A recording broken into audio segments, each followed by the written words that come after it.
Luka, we made it. We're It's here. draft night. I gave you a little bit of a heart attack as Oh we my. were getting ready to start the show. I'm gonna get my settings set up here as I see X in chat already. Blame it on the pizza. I'm gonna share a story with you all as we get going here. As I get my settings good.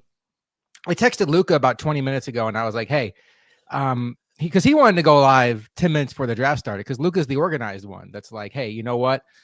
We should probably be on the air before the draft starts." And I was like, okay, cool, no problem. I made a pizza pickup order at 7 o'clock. It'll be ready by 7:40 Eastern time for those wondering. And it's from Domino's, and it's taking them like 40 minutes now, and I'm frustrated. And Luka was like, well, that's crazy. And it dawned on me, Luka might be actually saying it's crazy that I chose Domino's as my pizza option. And I didn't have time to verify. Is that what the crazy part was, Luka? No, 40 minutes for a pickup is crazy. Domino's, Right. Domino's is a chain, so it should be pretty expedited. But 2, 40 minutes. I mean, I ordered from a local place right around the corner from me. Shout out Pizza Works. Pickup, large pie, 10 wings, 15 minutes. And I ordered that like peak dinner time. 15 minutes. Boom, done. In and out. I don't understand how Domino's is telling you 40 minutes. That's insane. But anyways, sorry. I digress. All right. Well, does my mic sound all right to you, Luka? Mike sounds good. I'm going to do the awkward shift of to everything else. All right. It is draft night. And good news. If you are watching us, as you are about to see, you will also be there's my big head. Yeah. You will also have access to watching the draft. And you'll see everything unfold live here. And this is not a typical podcast where we're just going to talk nonstop. We're going to banter back and forth, tell some jokes. We're just watching along with you all. We're going to see what happens. Luka, we're living in a little bit different reality these days, the Josh Allen reality, where these draft nights, they don't get over with as quickly as they used to. Back in the drought days when EJ Manuel and JP Lossman were our quarterbacks, man, the Bills were picking in the first hour of this thing. And we got a long night ahead of us. And there's always that chance that the Bills could just trade out of the first round altogether. And that would be wonderful. I see one of our favorites here. I hope I'm pronouncing your name right. Ismailise in chat. She is one of, if not our biggest supporter out there on Twitter. She's always out there sharing our things. We appreciate her. Costa is in chat. Congratulations, Costa, on your exciting personal news recently. We're very excited for you. Costa is a Giants fan, and he is on pins and needles to see what happens at pick 3. What are you hoping for, Costa? Are you wanting Abdul Carter? Are you wanting Travis Hunter? Are you wanting Shedeur Sanders? Let us know.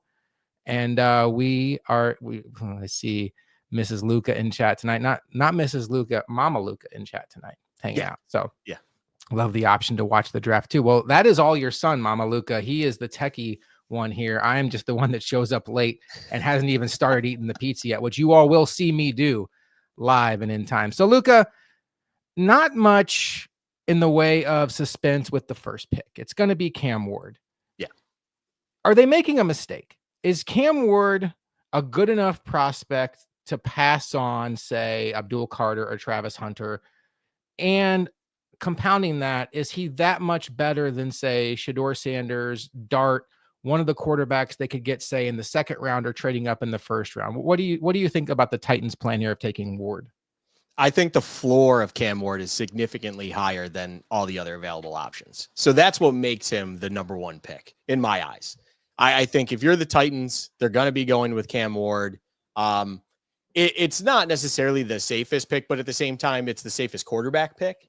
And when you're the Titans and you have a ton of things you need, as Roger Goodell is riding out on a bike on our screen. Maybe she would just ride a bike right out of town and not come back. I know it's because they do that. During training camp? I think they ride between the two, whatever it is. I know there's bikes involved with Packers. I think there's a thing with that. Anyways, the Titans are going with Cam Ward because you need a franchise quarterback. You have to hit at a franchise quarterback. And ultimately, it's one of those things where, yes, they have other holes. And yes, there could even be players that overall you have higher as a grade. But if you're going to move forward, especially as a year 2 coach and GM in this league, you need disgusting. I mean, hey, look, that's what you got to get. But Domino's pizza was half off and it's stuffed crust. I get the Cam Ward pick just to wrap it up with a pretty bow. I get it. It's not the most exciting for a first overall quarterback. It has the lesser vibes of a Jameis Winston kind of vibe to it. Jameis Winston had a little bit more gunslinger to him overall that just kind of made him intriguing. And then, I mean, on top of other things with Jameis Winston that have always been intriguing and are still there. But Cam Ward's kind of got that vibe where it's not the, Trevor Lawrence, the next one. It's not the Andrew Luck, of course. But overall, it makes sense for the Titans, and it's just inevitable when we'll hear that pick. And then from there, that's when the questions start to come. This is the worst night as a Bills fan. Well, D. Lucas, let me tell you a little bit about some other nights that have been bad. A couple AFC Championship games against the Chiefs. The Music City Miracle, if you're old enough, like I am, and Luka is, at least as a kid. I'm going to stop. I'm sure he's only going and referring to reoccurring nights as a Bills fan. I'm going to go out on a limb. Those are all one things. Yeah. See, like, I think they're just referring to the annual schedule because I think everyone could agree one-offs. Yes, there's been, of course, much worse. You know what's funny is trying to explain the NFL draft to somebody who's not a sports fan. It's like, okay, so you're going to watch football tonight. Well, not exactly. Well, there's going to be a game, right? Or there's some sort of no. So what do you mean? They're going to read off names. Well, who wins? We won't know for like 4 years. And you're going to watch all 3 hours? Oh, we're going to watch all 3 days. Yeah, it's hard to compute.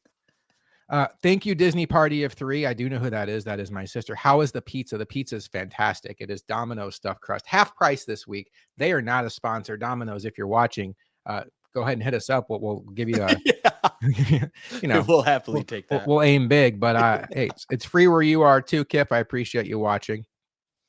All right, trade out of the first round once again, and we all go to bed. Wouldn't it be nice if they were going to trade out if there was a way to just let us know at like 7:30? Yeah, tip the hand. Yeah. Tip the hand, Bean. Although, I mean, we all know Bean's he holds things close to the chest, but overall, yeah, that'd be nice. But at the same time, Josh, where's the fun in that? Where's the fun? We want to be sitting here in front of a camera and behind the mic for 4 hours and 40 minutes. Do we not? We want to be doing that. That's everything we want it to be. We enjoy every second of this. But yeah, once we get to around pick 27, that's where we start getting a little antsy. And if like last year, we all of a sudden inevitably trade out, that will be something. See Evan in chat tonight, the McChronicle, one of our favorites. He's always in there at the halftime show. Love him hanging out. Bills just need to make sure the Chiefs don't jump them again. Yeah, hasn't worked out well when the Chiefs have either jumped the Bills or traded with the Bills or played the Bills in the playoffs. It's just this reoccurring nightmare that is the Chiefs and this existence we're living. But hopefully that doesn't happen again tonight. Can you imagine if being traded with the Chiefs again tonight, Luka? Come on. Well, so I've had a year to reflect on this. And it almost reminds me of, I have to have the message of, you can't look at it in a tunnel and emotion. You can't have the emotions in it and all that kind of stuff. Although, boy, I just saw something pop up here. You just clicked it while I clicked it. I'm going to click it, Josh. If that happened, that would certainly change the dynamic of what I'm about to say. It's a business decision. If you're moving in the draft with another team, you can't look at it when it comes to who you're trading with. It's just, if you truly believe your value isn't there, the typical business lingo in this effect. And I need to make sure I remind myself of that. Just like watching a Bills game, hey, halftime comes and we're the best second half team in the league, it feels like. So just don't panic after the first drive. Don't panic after the first half. Just understand what the Bills are overall and everything of that such. But I don't need to see a James Cook move to the Chiefs, because that would certainly change things. I don't think that'll happen, but what do you think about James Cook? He obviously is holding out a voluntary minicap, which who cares? That happens every year. But he's clearly wanting his second contract. The Bills are clearly drawing a line in the sand, do not want to pay him the Saquon Barkley money. And I think that's good reason. I don't think it's great business to pay a running back top of the market money, despite the fact that the Eagles just won the Super Bowl.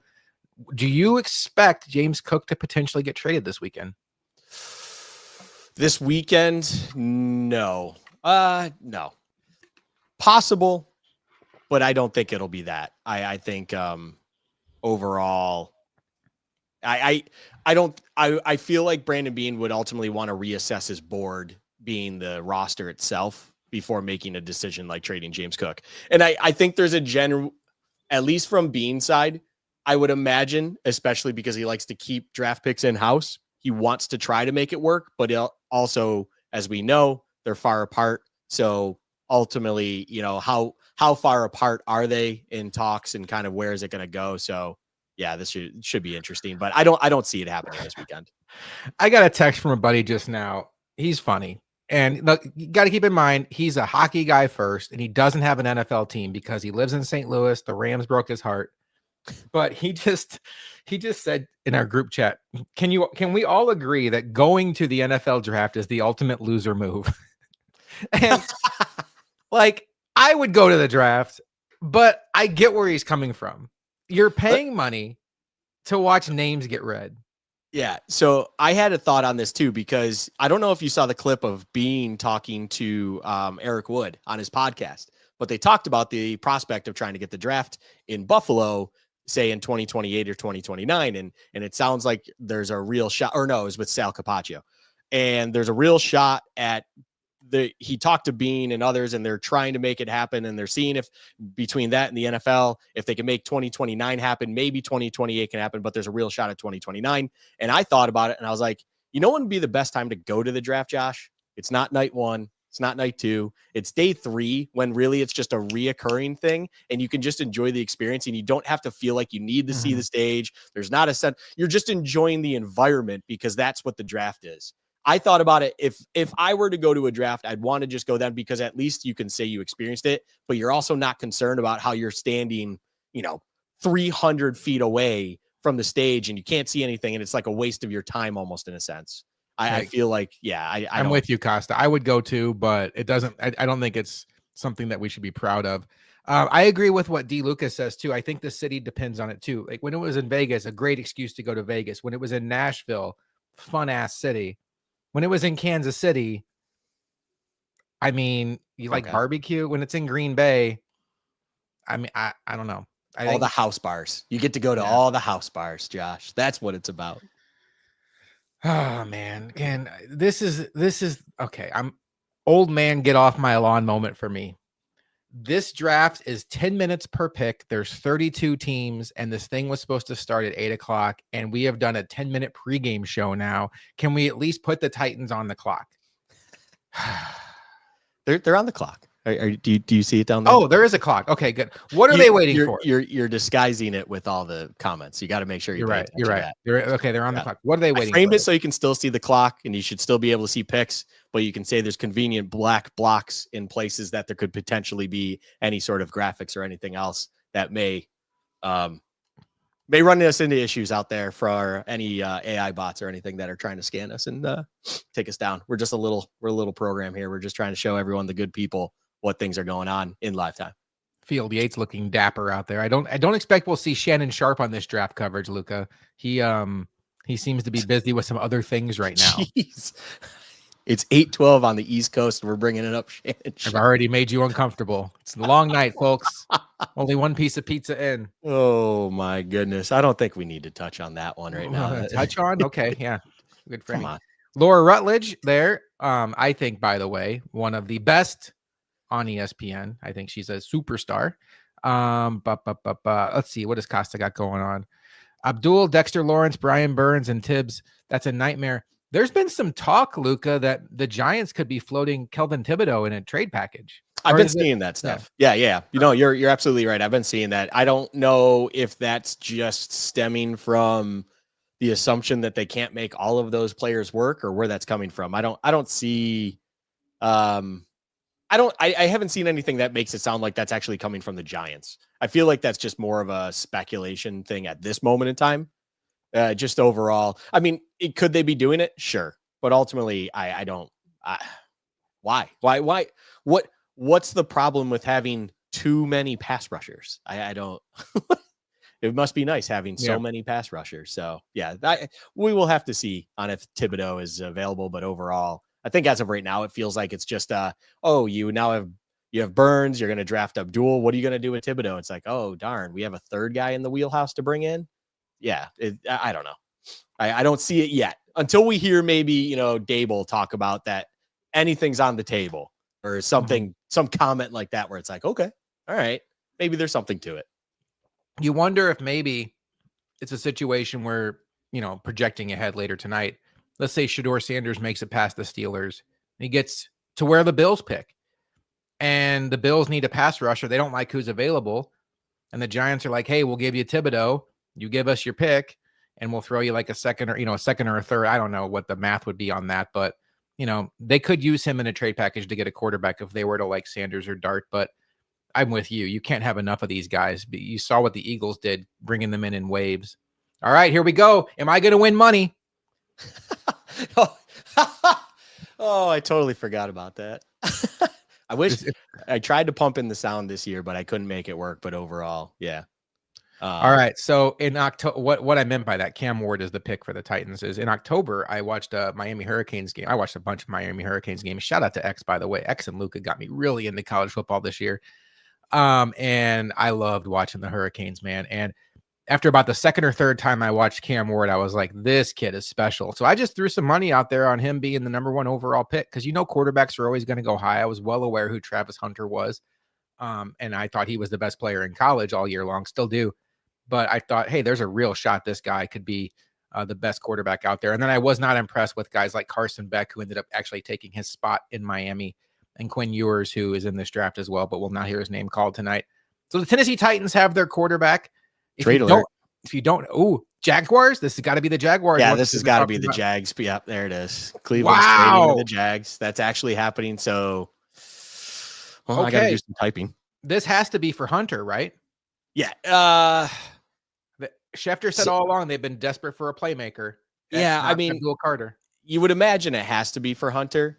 So the fascinating part to this in this dynamic to me is, Josh, there's been this progression, right? For a while, it was you can Sharpie in Mason Graham as the pick for the Jags at 5.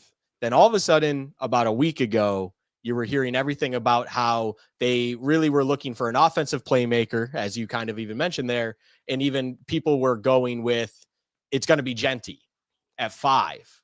And they love Genty. And then, of course, we know of the Bears have been hot over the head over heels hot for Genty. Whatever. Anyways, they've been into Genty. So is this the Jags really just making sure, say, the Patriots don't allow the Bears to hop them or anything like that? That's the only thing that comes across my head in caution of it being for sure for Hunter. That's the only thing. Is just because there hasn't been that connection officially yet. Sorry. Let me say this. We've been saying all draft season, there are 2 blue chip above the rest prospects in this class, Travis Hunter and Abdul Carter. The Browns just trade away from those guys. Yeah. So they better have gotten a massive deal. They better have gotten a deal that they was too good to pass up. I'm talking like, I know you went from 5 to 2. There might need to be a future 1 in there, or a 2 and a future 2. I need to see an overpay by the Browns here, or by the Jaguars here, because if I'm the Browns, to move me off of Hunter or Carter, holy cow. Because the guy you're getting at 5 doesn't sniff those 2. I don't care who it is. And we like those guys. He doesn't sniff those 2. So I'm really intrigued here to see what the Browns got in return. And, I'm assuming the Jaguars had to have paid an arm and a leg for this. This can't just be a typical 5-2 trade chart trade. Yeah. It's an interesting one. It really is. I mean, you say it perfectly. So Browns got next year's 1 and 2. Oh, wow. There it is. Okay. Yeah. I'll believe Costa on that one. So here we go. And then Lucas has it, looks like from Twitter, second round pick, a second round pick, and a 4th round pick. And their 2026. Wow. First. Wow. So they got their overpay. Hey, Browns. Good job. Good job, Browns. Yeah. And you know what the best part about that is, Luka? I believe next offseason is when the Browns can comfortably get out from under Deshaun Watson without it crippling their franchise. And holy cow, are they now in the driver's seat for Arch Manning with all these picks? It's a great point on the Arch Manning thing. The Browns are just looking forward, all of that stuff. Yeah. Interesting. Long time caller, first time listener. I like that. That's what I call music volume 69 on CD. Whoever you are, Harold. Oh, Balzac. Harold Balzac. Balzac. Okay. We got Harry Ball. Okay. Harry shout Ball. out Okay. Harold Balzac. Shout out him. All right. So let me just say this real quick. That was funny. You make a move like that, it's usually for a quarterback. There's no shot the Jaguars just did that for Shedeur Sanders, right? This had to be for Hunter or Carter. Because Sanders should have fallen to them, unless they were really afraid the Giants were going to take him. Yeah, it's an interesting one. I mean, the pick's in right now, so we're going to see. So I don't know if I necessarily want to like keep talking about it, but it's one of those things where you haven't heard that connection this whole time. And yet, if you're moving up from 5 to 2, that has to be what it's for, especially at that cost. Now, It'd be amazing if it was Genty. I was going to say, I am praying that Liam Cohen, someone that I'm not afraid to say I'm actively rooting against, I just don't like him. There's something about him I don't like. I would love for him to think that this is his big swing move to get things going and take Genty of all. Oh my God. I'd love it. You name your kid Liam, you just want him to get picked on. Like, have you ever met somebody named Liam that you're like, I want to hang out with that guy? Like, Liam is just one of those names that you already think that guy thinks he's better than you. Like, oh, your name's Liam? Okay, congratulations. I just thought about this. Could the Browns have traded back to get themselves Sanders? To kind of get him in the pipeline for post Watson? I don't know. That's just, are you guys really on ABC? We are, Costa. We are on ABC. I always be chewing ABC. By the way, if you hear any chewing in the microphone, please tell me in chat because I'm trying to keep it quiet. This is probably my last piece. This is piece number 3, and I'm about to tap out. Is that a judgmental G's? No, it was just you're hungry. Just hungry. Yeah, 3 pieces in 20 minutes. It's impressive. Although it's Domino's. Like let's be. It's like Krispy Kreme donuts. Like you can just keep going with them. They're just Saquon. So easy. Saquon did go number 2. It was Mayfield, Saquon, True. Darnold. Yep.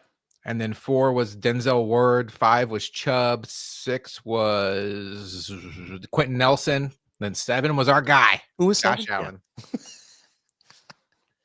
7 was 17. Let's go.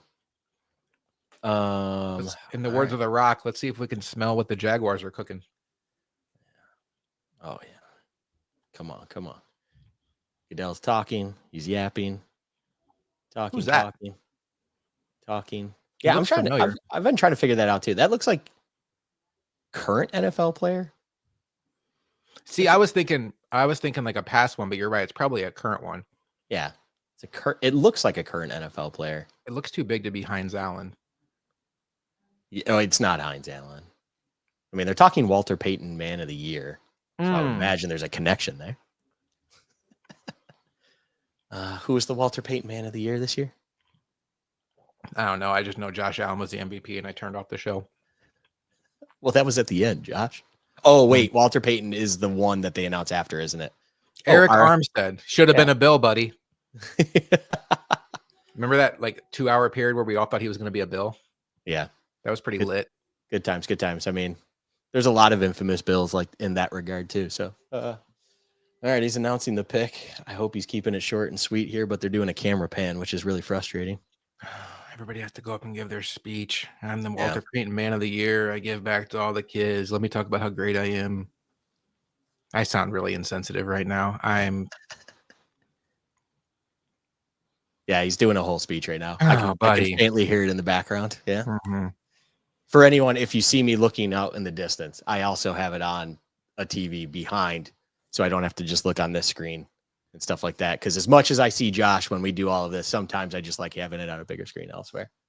The selection is, oh my goodness, we're finally getting there. Oh my God, he's pausing after saying the team name. What are we doing here, guy? Just announce the damn pick.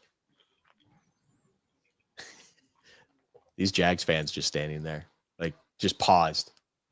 Yeah, there it is. Travis Hunter. All right, let's think about this. They have Tyson Campbell. They have Christian Kirk. Oh no, Brian Thomas Jr. Excuse me very much. Holy cow, is that a fun offense? And then just sprinkle in Hunter on defense as well. I will say, I saw the walk of this jacket pops. Not the fashion kind of guy. I mean, I'm sitting here wearing just a loose thing and a sleeveless Josh Allen print shirt, but I love that suit coat. That pops. Love it. Love it, love it, love it. I could never pull that off, but love it. If anybody cares, the Jaguars also just drafted me because I love Travis Hunter. I'm going to root for him wherever he goes. I'm not going to become a Jaguars fan. I'm clearly a Bills fan, but I'm rooting for this kid, whatever happens with him. He's my new Charles Woodson, where I just, whatever happens, I'm rooting for him. All right. That's a good shout, by the way. It is like Charles Woodson, where you enjoyed him so much at college and stuff. You're like, you just want to see him succeed in the next level. And it's like, yeah, all right, let's root for him. Because I think I'm with you on that one. I want to see Hunter work. I especially want to see it work from both sides, if at all possible. And he's so talented, and he has a chance to change the game. And how many times do you see that? Like when Mike Vick came out, it was a chance to see somebody change the game. Oh boy.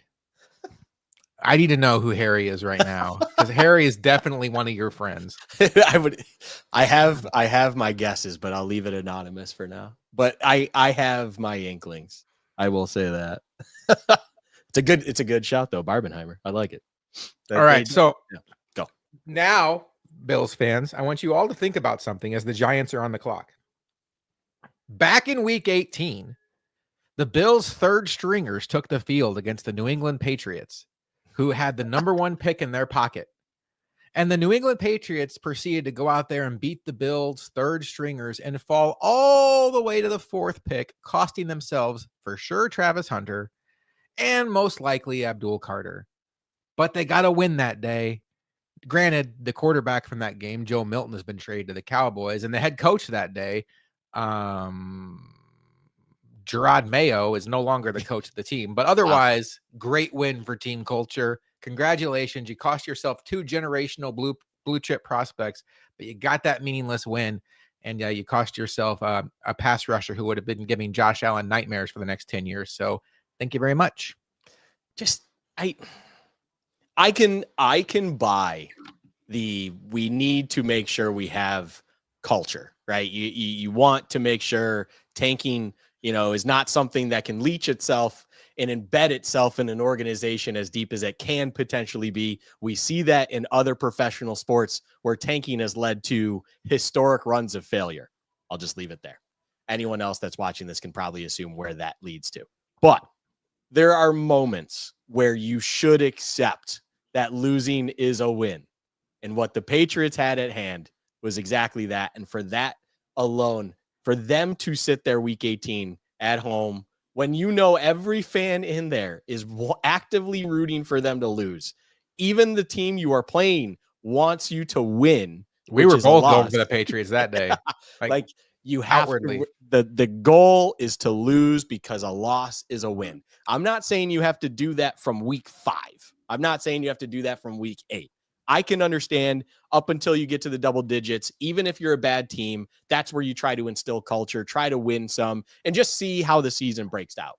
But once when the rubber meets the road, when things are happening and you have a goal in mind that you need, just watching Hunter highlights. Just his body control. So this kid, man, at the end of the day, a week 17, week 18 game, when you could jump from 2 to 7 in the draft based on results, you need to recognize what's more important at the end of the day. And that is losing because a loss is a win. Sorry, I'll let you go on about Travis Hunter more. No, you're good. And I'm with you. I think the Colts did this when they had Andrew Luck in their hip pocket. They rested their starters. The Buccaneers for sure did this the year that Mariota and Winston were coming out. Granted, those guys did not end up becoming great quarterbacks, but it doesn't matter. The number one pick is an asset. And the offseason is all about asset management. And they played their backups going into that game. So, work smarter, not harder, teams. The Bills, historically, have been on the other side of that too. Back in 2010, they started off 0-8. And then they proceeded to win 4 games of their last 8 games, costing themselves not only Cam Newton, who would have been such a breath of fresh air for a team that hadn't sniffed a quarterback at his level, but also cost themselves Von Miller. But I guess they made up for it by getting him when he was like 45. That's rude. 45. Also, my favorite part of draft night just happened about 5 minutes ago. It's when Laura Rutledge interviews the moms of the players. Like, I'm a sucker for that. The moms and the dads. Like, what a cool moment that's got to be. I personally love the moments you see.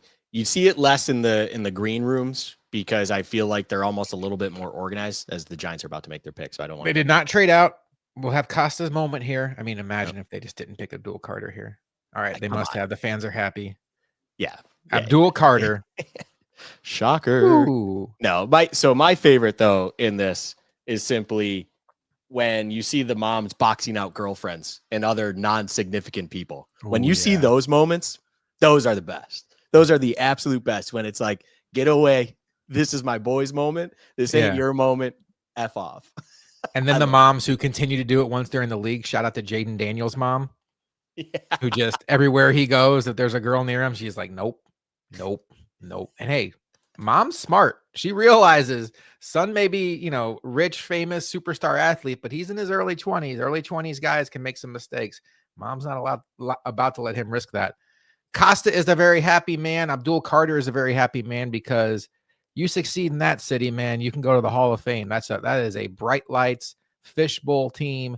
The Giants are down bad right now, but this is the kind of draft pick that can get them turned around. And Costa mentioned some of the names earlier, Luka, Dexter Lawrence, Brian Burns, if they do keep Thibodeau. I mean, this defense, they have some names. And, especially up front. I don't expect the Giants to be a team to compete this year, but, it's going to be interesting to see if they do get a quarterback in this draft, what they're able to do. I don't love the Russell Wilson move for them. I hope they either go with Winston or find themselves to maybe someone like a Jackson Dart, who I'm not a huge fan of, or maybe a Shedeur Sanders later in this draft, where they're giving fun facts about the players. And the third fun fact is something like, had an uncle who was out of rehab and also a Costco Gold Card member. Okay, we're narrowing it down. I think I know who it is. I'm not gonna publicize anything. I'll let them remain as Harry Balzac. I'm just saying it like that because it obviously rolls off the tongue there. But yeah, it's good stuff. I feel like we're in for a night where Harry out there is just gonna give us a little comedic relief once in a while. It's gonna be fantastic. This is, I think, the last part of the draft, Josh, where it's gonna be chalky. And then from here is where we're really going to start to accelerate. I think this is the moment where it will, we'll see what we see. We talked about it already with New England. And then from there, I mean, it's about to get chaotic. I think right now it's probably between Will Campbell, the Michigan tackle, and Ashton Genty, the running back. Costa. Well, you know what? Just because I'm going to wonder what I laughed about if I ever watch this back. Okay, we got you, Costa. We appreciate it. Mike Vrabel comes from Tennessee. He obviously had a lot of success riding the back of Derrick Henry, even with mediocre quarterback play. And we both expect that the Patriots to have much better than mediocre quarterback play with Drake May going forward. And Ashton Genty could be a big piece of that. And maybe you could talk yourself into, if you want to develop a quarterback, having a running game there. Ramondre Stevenson has not been as good as in years past. But I will just say the Patriots offensive line was horrendous last year. And you're picking fourth in the draft for a reason. If you really want to protect Drake May, I get the temptation of turning around and handing it off to a generational running back like Ashton Genty. Player to player, Genty's a better player, I think, than Will Campbell. But if Ashton Genty is a great all-time running back and Will Campbell is a good, passable offensive lineman that occasionally competes for Pro Bowls, give me the offensive lineman that's protecting my quarterback. It's way too valuable, and the Patriots need to get some studs up front, and I think that's the move they're going to make. Yeah, you have to do the sensible thing. And if there's one thing I will give credit to the Patriots in general, but a Vrabel-led kind of Patriots team, they're not going to do the big swing thing just for headlines. They're not going to do things just for a splash. They're always going to look at it at the end of the day, long term. What's the sensible thing? What's the smart thing? How do you build a successful franchise? How do you actually instill culture where that week 18 game win-loss isn't going to kill you in the draft? Because that is pretty important. You want to get to a point where that week 18 game isn't vital draft wise. that's I think how you do it, right? You have your franchise quarterback. You need to protect him first and foremost. And on top of it all, the cherry is on top really is you pass up on Genty now, sure. If there was a draft where maybe you can still find a Derrick Henry like guy, potentially a workhorse, whatever it is, maybe later on in day 2, this could be that draft. You could find that guy for you depending on how you feel with certain running backs. This is deeper than your average class. I feel like there's a lot of guys here that do have potential, depending on how you feel when it comes to necessarily workload that they've already experienced or their build, whatever however you evaluate the running back position. I think this is a class that there's a lot of players of a diverse builds that you can really find a guy you might like. And then you got your lineman now and you can do whatever later. I'm going to stop giving any sort of props to the Patriots from there. But overall, I think it makes sense if you took the name off of the team, it just makes sense the way to do it. It is interesting to see the Patriots and the Giants picking 3 and 4. And we're not too far removed from a 17-year stretch from 2001 to 2018, where these two teams combined for 7 Super Bowl victories and, some Super Bowl losses on top of that for the Patriots. These are two, storybook franchises in the league. And it just goes to show, your time, you're on top, your time can come to an end very quickly. And that's what we've been trying to hammer home to Bills fans who continue to get frustrated and continue to think like, oh man, the Bills are never going to get over the hump. Enjoy this ride. Enjoy the fact that the Bills are playing in AFC championship games, making deep playoff runs, because you just never know when a massive injury is going to happen to somebody, or when, somebody's talent is going to fall off or whatever, and your team is no longer there. These two teams desperately trying to get back to what they once were. The Patriots, they're not going to get Abdul Carter, obviously. I wonder if they're going to try to trade out. Although I think we're kind of also at the point here too, where I don't know what people are trading up for at this point. Once Carter and Hunter got off the board, it feels like the motivation to trade up has kind of gone out the window as well. Yeah, I agree with that sentiment. So I'm just going to also programming update. I just realized I can mute commercials, and I'm going to do that just because I feel like that's probably the right thing to do. Mainly because that might get us strikes, but also, I mean, I don't think anyone needs to see Buffalo local advertisements through our stream here. So if you see it go black, but you still see the ticker, just understand that means everything's still working. I just want to get that housekeeping out there. So you might have seen me giggling there when I was muting and unmuting the feed. That was what I was doing. Anyways. Okay. All right. Havoc Chuck. Let's go, Pats. We have a shout out Chucky. What's up, Chuck? We have X in chat. They better take Will Campbell. I agree. I think that's the smart pick. I wonder if they'll be tempted by Genty. Costa has new underwear on. Thanks for confirming. We were all wondering. We were on the edges of our seats. We were uncertain where that led. Like Costa was edging in his seat too. Yeah. Boy, it's going to be a long night here, Josh. 37 minutes in. I'm feeling good. Yeah, you're feeling great. I mean, you got Shannon Sharp. Someone's edging on the edge of their seat. Someone's edging on their seat. Yeah. I mean, Patriots picks in here. We get good old Roger coming back. I will say, Josh, next year, I think, is the time where I can finally pipe in and out audio. I think I've cracked that code, but we'll have to wait till next year on that. That'll be nice. We get a little ding. Yeah, just get the sound. I have a soundboard. I could have just done the sound. Oh, we got hyped. There it is, Will Campbell. That kid is so excited for a tackle, Josh. I don't think I've ever seen a kid that excited for an offensive lineman. That kid needs to be grounded. He's faking it on national TV. He's no idea who Will Campbell is. He's just excited he's on the screen. And Will Campbell gets to get pushed around by Greg Rousseau for the next 10 years. Congratulations. But this was a smart pick. We did talk about this. I do think you want to build from the inside out. And, I give the Patriots a lot of credit here. So far, I think the Browns are winning the draft, and now they're on the clock again. I'm very curious to see what they have going. Could the Browns take Genty? That would be unique, but Nick Chubb is not the Nick Chubb of old. Sadly, unfortunately.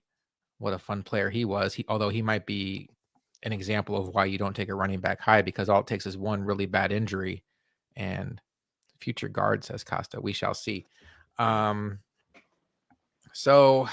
He does have, I mean, I'm going to be honest here. This is the first time I've really just watched him as he does have short arms. That suit Yeah. looks awkward, and he has short arms. Like Yeah. that's not a great look. That's that's now he is a big guy, tall, like big. So there's that, but yeah.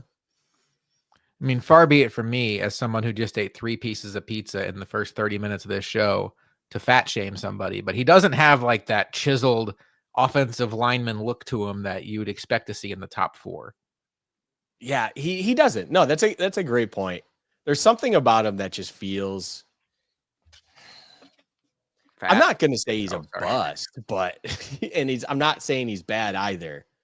But you kept reading about the short arm stuff, but then you'd watch anything with him and it looks good at tackle. So you're like, okay, I mean, maybe it's just people making too much of the arms, but then you just watch him walk out there. You're looking at things and it's just like, does have short arms. Costa could be onto something there when it comes to are you showing your pizza for Costa?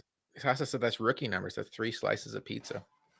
It's rookie number. He's telling you to eat more, I think. But I know. I also put chicken on the pizza because I want a little bit more protein. Of course. I know. No, there's nothing wrong with chicken on pizza. There's people hating on chicken on pizza. I just feel like if you get pizza, you should be going for other more tasty meats than grilled chicken. But that's just me. Grilled chicken is solid. I mean, there is chicken finger pizza when some people will just use even grilled chicken finger pizza. So you just don't have the fried aspect of it, but it's delicious. Yeah. Ooh. And yeah. Our friend Harry's back. Domino's 2 for $6.99 deal was elite. I think that's ongoing and forever, but also everything Domino's is half price this week. Ooh, my good friend Sammy's in chat. At least there wasn't pineapple. Are you pineapple shaming, Sammy? What's the story there, Luka? I'm a big pineapple on pizza person. Okay. Big pineapple on pizza. I think it's a great topping. I think if you combine it with, of course, ham, but even bacon, I do pineapple with pepperoni even sometimes. I like to do, call me crazy, pineapple, pepperoni, and jalapenos. Oh, baby. That's a mix right there. That is a flavorful pizza right there. So I was with you until you said pineapple and jalapeno. That's too much going on in my mouth at one time. Okay, pause. Let's see here. Everybody type your favorite pizzas in chat. So what a conversation Costa, the pick is in pepperoni and jalapeno. I could do that. Harry says straight to jail. Mama Luca says I love pineapple on pizza. Somebody I know that I've met recently loves pineapple on pizza. There's a lot of votes for pineapple right now. I think Sammy's in the minority. I'm not going to let her get ganged up on, so I will stand with her even though I don't mind pineapple pizza. Okay, Jonas chiming in. Disgusting. No, people, look, I can understand. I will say, shout out to Sammy. She's not a citrus person. So that kind of skews things a little bit, right? But I will also add, I feel like when you grill pineapple, you put it on a pizza, things like that, Josh, it changes the flavor profile. And honestly, it's not too bad. We got some votes coming in for cheese pizza. Christian started. I love cheese pizza. Mama Luca chiming in with a classic cheese. If it's good, you don't need toppings. What are your thoughts on cheese pizza, Luca? I feel like cheese pizza is like the safe, high floor prospect in the draft that you're never going to go wrong. But, sometimes you got to roll the dice a little. Are you a cheese pizza guy? What are you laughing about now? What I missed? I think I know who Christian Weston Chandler is, but I just read something on my phone. Anyways, cheese pizza is a solid option. If you have no other selections, I'm a toppings person. You got to give me toppings. Okay, so I'll agree with Joel too. Buffalo chicken pizza is good, but it's got to be done right. Like it's got to be like the sauce is the key on the buffalo chicken pizza. If the buffalo sauce isn't on point, it ruins the whole pizza. Sham in here saying go Jags. What do you think about that, Sham? I mean, they got Travis Hunter. I'm certainly not going to hate on that. I think he is a special player that's destined for Canton if he can stay healthy. Speaking of healthy, that was a healthy price to give up. We're going to hold off on that for a second. The Browns pick is in. What are they doing here in Cleveland? Fans are not overly excited. Mason Graham. Well, the pick was at the right number, but different team, Josh. Mason Graham. It's funny because a lot of talk going on today was that Mason Graham could be falling. And shout out our mutual acquaintance Flip if he's watching right now. I gave him 5-1 odds. He was coming at me about Walter Nolan having a chance to be picked before Mason Graham, and I gave him 5-1. I will give you 5-1 that Nolan gets picked before Mason Graham. No chance. Ooh. He believed it just to be a media thing. All right. If there's any kids listening out there, get ready for this reference. Back-to-back big backs from Michigan got picked. Oh my Lord. Back-to-back fatties from Michigan.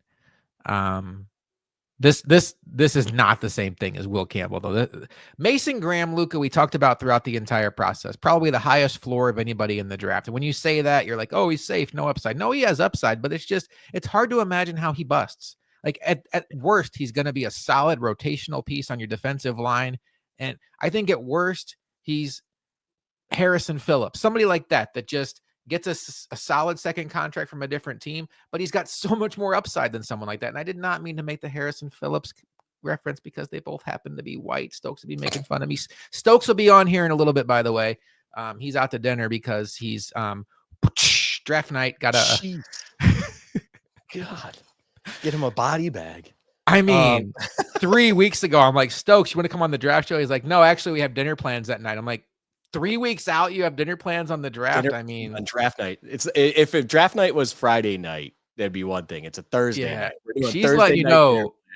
She's letting you know who the GM is in that war room and who like the head scout is. Stokes, you're the head scout. The GM is making the final pick. We're going out on Thursday, and I bet she picked the restaurant too. We'll get into that when Stokes gets on here. No, but quickly, because already the Raiders flying in with their pick. But Mason Graham really is that guy. He's one of the rare ones where I'm with you. I think he's one of the highest floors, but he does still have that gap because there is a higher ceiling to him as well. It feels, honestly, you know what that pick almost feels like too? It's one that's going to make Myles Garrett, someone that they already made very happy with his pay. Yes. That's going to make him even happier. And that's, I think for Cleveland, that's very important. You already had you had Myles Garrett on the precipice of leaving, and you had to pay him a fortune to stay. And now you're just kind of doing that little exclamation point of, here, buddy, we're going to keep supporting you, because in reality, they don't have a franchise quarterback to support yet. So the next best thing is support the guy who gets at the quarterbacks, the one that's a freak. And the one you just made very happy with money. Now you're making him happy with playmakers next to him. I'm okay with it. I think that's a great move by Cleveland overall. I love Travis Hunter. I'd rather have Mason Graham and the bounty of picks they got. Yeah. Yeah. And Jacksonville is in a spot now where if Trevor Lawrence does not impress this year, they're really up against it because they don't really have a way of moving on from him without that top pick. So, and I will add this to the Hunter thing. We're not wishing for this and any of that, but you put a lot of pressure on Hunter to the point where if something unfortunate of a serious injury were to come about, it only lays the pressure on, fivefold for, just a ton where, jeez, I just like how you're trying to show the slices. Are you going to finish the pie by the end of the night? No, I couldn't do that. 4 is absolutely my limit. Oh, okay. No, but I think you're just adding pressure to Hunter needing to succeed on top of it all. And that's one where I get it because he's special and you want to bring someone like him in, but God forbid a major injury were to occur, unfortunately. And it's just, you could snowball your franchise very quickly with that kind of move. Mm-hmm. The Bills saw it firsthand. Look how much money they sunk into Von Miller, how many assets they put in him, and then tore his ACL. And it was just like all that sunk cost just not contributing for basically a year and a half. Yeah, and that's a vet where you at least had a known to it. Now you're doing with it. You're doing it with an unknown. All right, Luka, is this Genty? You're on the spot. Yes, and yes. I can't see it any other way. I can't. I just realized I have this draft on in 5 different screens. There it is. Boom. That's one. I mean, our mock draft is looking really solid right now. Yeah, we flipped. Just for anyone, I went Abdul Carter. I will say this: I'm not patting myself on the back for this, but I want it to be said at least. I had a feeling that the Browns would value defensive line just a little bit more than a playmaker like Travis Hunter. They did it in a very different way by trading, of course, but overall, good job. Good job in my research of doing Browns work. I will say that was one of my least fun research assignments, the second overall pick. It was like, this is not fun, because the Browns have way too many issues that even 1 or 2 picks will not solve. So Now they have a lot more. now they have a lot more, though. They can fix it quicker, and that's what you really want to do here. And the Jets Speaking of already have fixing their it quicker, holy mackerel! I haven't even typed Ashton Jenny yet. Sorry. So we'll talk about the Jets in a second, because I think they're in a very similar spot they were last year. You know what? Let's talk about them now, because the picks in, it could be pretty scary. We'll talk about Gen D afterward. The Jets right now are in a similar situation they were in last year, when they had to decide between Brock Bowers, the tight end, and the tackle Fashanu, who they ended up going with. This year, I think their needs are very much the same. They could go with the tackle or the tight end Warren, or they could go with the tackle at this point, who is the Armin Mimbo out of Mizzou, unless somebody else were to find his way into that mix, which I would not expect. And I will tell you, I think they should go with the tackle again. I realize that missing out on Brock Bowers is painful, but Tyler Warren is not Brock Bowers.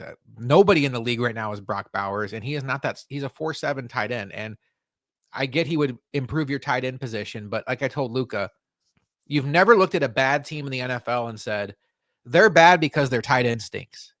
You have looked at many teams and said they're bad because their offensive line stinks.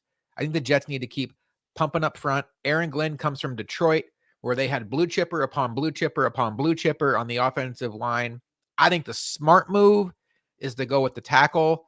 My gut says the Jets might go the other way, though.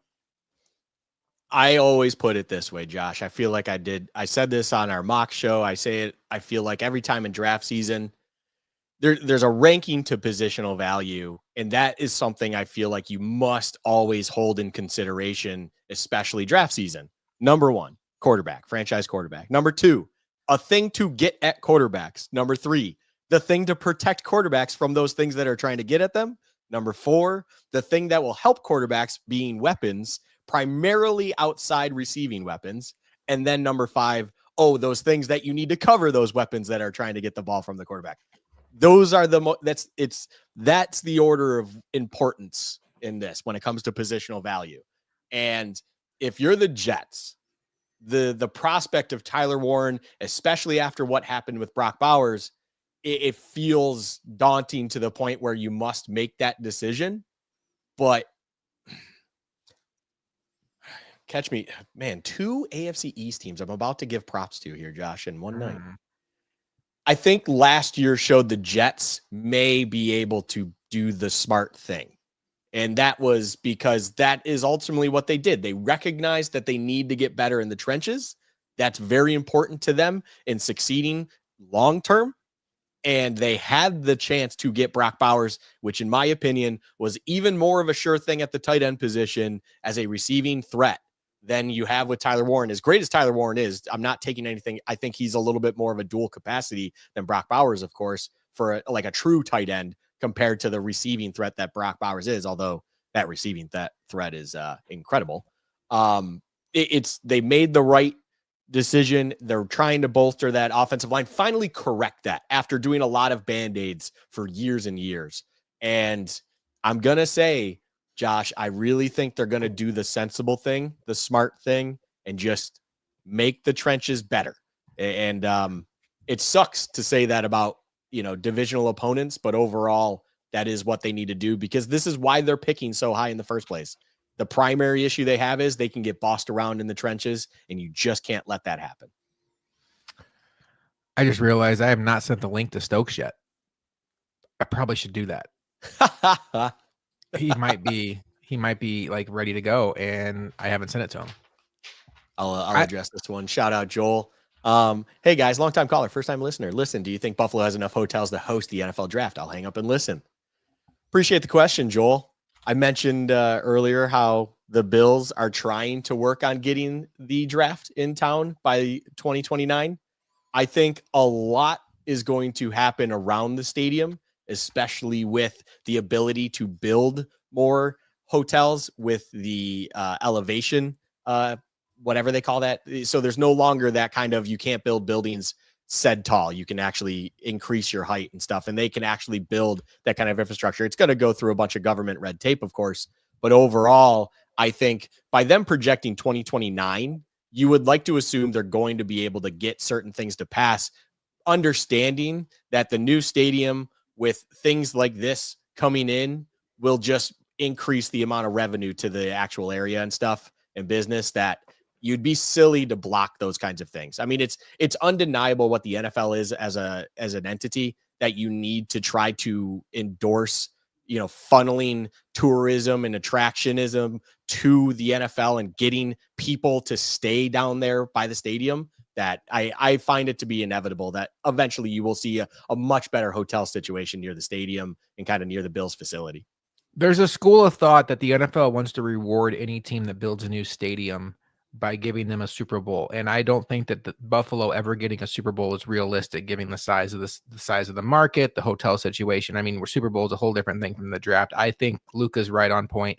I think the draft will be a good make good. Here's your prize for building a new stadium and paying it forward, so to speak.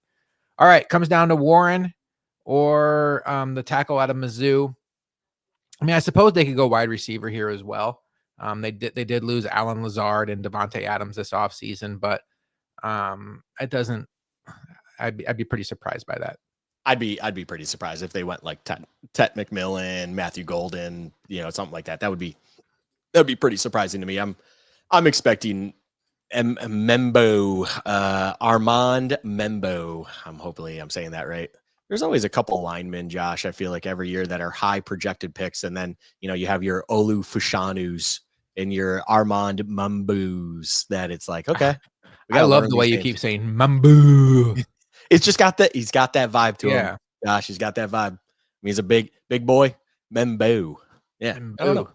That's just how he's a new Membo of the Jets. If he's about to be a Jet, that's how I'm about to say it every time I see him getting beat. Membo. Let's see. I want to see them not celebrate. Yeah, they're not. There it is. Armand Membo. We missed Goodell pronouncing it. We could have seen how it was supposed to be, but honestly, I'm better not hearing Goodell's voice at all times. That's fine. For me, it was the Aaron Glenn point, though. He comes from Detroit. They're so strong up front in Detroit. They masked, I think, Matthew Stafford. David Montgomery went from like average back in the league to one of the better backs in the league just by going to Detroit. The Jets are absolutely, for better or worse, going to be a team that tries to build up front. And look, they have some guys on their offensive line now, and we'll just have to see what happens going forward. And, they obviously, the elephant in the room is who's the quarterback, though. For this year, it's going to be, is it Tyrod Taylor and Justin Fields? Yikes. I forgot Tyrod's still there. I honestly forgot about that until this very moment. My goodness. I am going to be fascinated to watch them. Man, Panthers pick is in. Josh, this is it's snappy tonight. I think they should go Javon Walker. I think there's a real chance that they try to outsmart themselves. If anyone listened to our mock draft, I said something about the Panthers ownership, that they are a wild card at best. And there's problems in that front office, especially with how it works in correlation to the ownership. It's pretty evident of that. And if you say how the Panthers are going to draft, you don't know anything. That's how I'll leave it. And they could absolutely, as you said, outsmart themselves, do the thing that they think was the next level pick there. And ultimately it's like, what the hell are you doing? So, this is going to be an interesting one. Dave Tepper, as the McChronicle just pointed out, is he's an interesting cat. He's a guy that I don't think really quite understands the NFL and football. Might be a little racist too. That's usually not good in the NFL. We don't have to put that on record here. Well, I mean, I'm not the first one to say it. I understand. Yeah. Look. Shannon Sharp. Edging. We're calling out. Hey, look. Edging. Yes, edging. Edging. I'm just trying to avoid hits on the YouTube AI bots, Josh. That's all I'm doing. As I'm sitting here with the live stream of ABC ESPN product, but we don't have to talk about that. Okay. I mean, look, I really feel like Ted McMillan's about to get taken here, Josh. They're going to be. They're going to. You know, I don't know why. Who are the Bills picking in the first round? We're. You know what, Troy? It's I think if they have their druthers, they're going to go cornerback. But I really, it depends how many first round grades they have out there. As of late, it feels like Will Johnson, the cornerback from Michigan, is sliding, which could be good news for the Bills if he slides in territory for them. But also, if he has like a degenerative knee issue that teams are seriously worried about, he could be a one contract player. Do you want to take him that early? And then, you start to wonder, are there enough cornerbacks there that the Bills could take? I think that they're going to target a cornerback. There's obviously been some conversation about some defensive tackles, and they also could use an edge too. And then Luka and I have been pounding the table for Luther Burden, but it doesn't seem like that's the direction they're going to go. Yeah. I mean, so I just had, generic news coverages on around the house as I was getting ready for this and stuff. And you had like, your Vic Carucci's on and everything of that. And it feels like the local media is pretty set on corner or interior defensive line. I will be honest. If I hear the Bills are walking away first round, taking someone in the first round that is interior defensive line, I'm going to be upset. I am going to be upset. That's the only way I'll put it. I don't think it's going to be, cataclysmic. There was a mock draft out there that had the Bills taking Loveland. If the Bills walk away with a tight end, you're about to see some rage. But who did that mock draft? I can't remember who did it. It was someone of note too. I can't. It was a last second mock as well, and I was like, "Sounds like last second preparation." What in the world are we doing? And someone even doubled down and asked for my thought on why I thought there would be serious questions and issues with that pick, and I was like, I mean, do I need to really expand on this? Like taking a tight end like that after 2 years ago, taking a tight end like that, and you are staring at so many other things in future needs. Yeah, that is sure not 1, 2, or 3 of them. So, hey, would you be able to send Stokes the link on Discord? I am having trouble logging into Facebook on this computer for some reason. I can do it, I guess. I'm trying to sit here and eat my cheese stick, but cheese stick. Mm-hmm. Do you even food, bro? Look, I just have quick grabs here. The pizza and wings are downstairs, and I just didn't feel like eating wings on camera.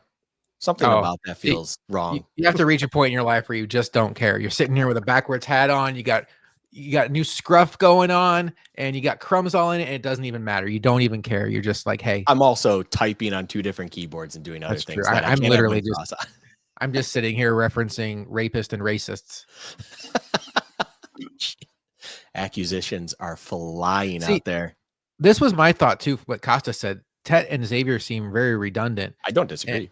And I feel like if anything, we don't love Kyle Williams by any stretch. I would think maybe like a Matthew Golden here would even be like at least a variety. Like you always talk about, you want your receiver room to be like a basketball team. And I agree. I would hate the Tet pick for them.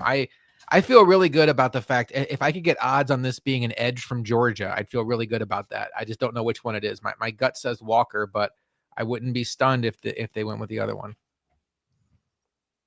All right, sending the link. Oh, I was about to send him the YouTube link. That's awkward. Oh,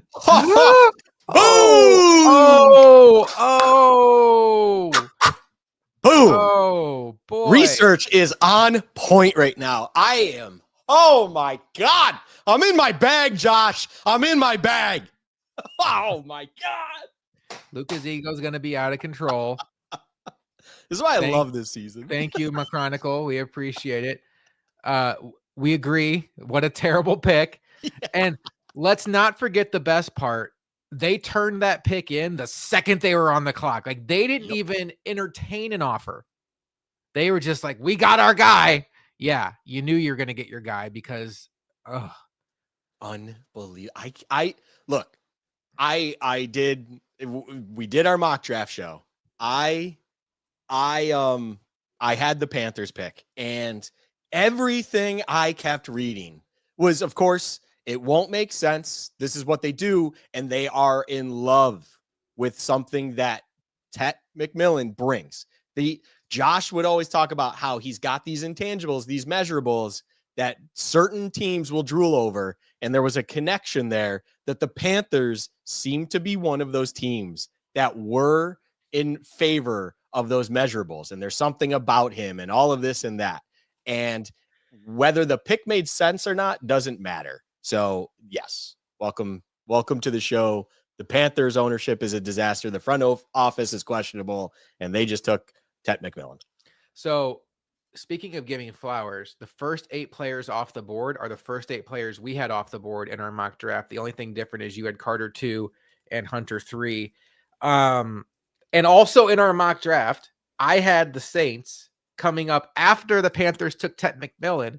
And in my mock Saints world, I was like, thank you very much. I will take the second best edge in this class, Jalen Walker. And now you get to try to block him for the next 10 years while you have this wide receiver who's redundant to the one you took last year. I would love it so much if they took Jalen Walker. Luka, for those that didn't see our preview show, there was a lot of buzz this week that the Panthers could be, or the Panthers, the Saints could be on the quarterback train. There was the story that came out about Derek Carr, and he may not be healthy enough to start the season. And a lot of people thought, oh, that means that they're going to be in on Shedeur Sanders or Jackson Dart. Ian Rappaport reporting that McMillan, oh boy.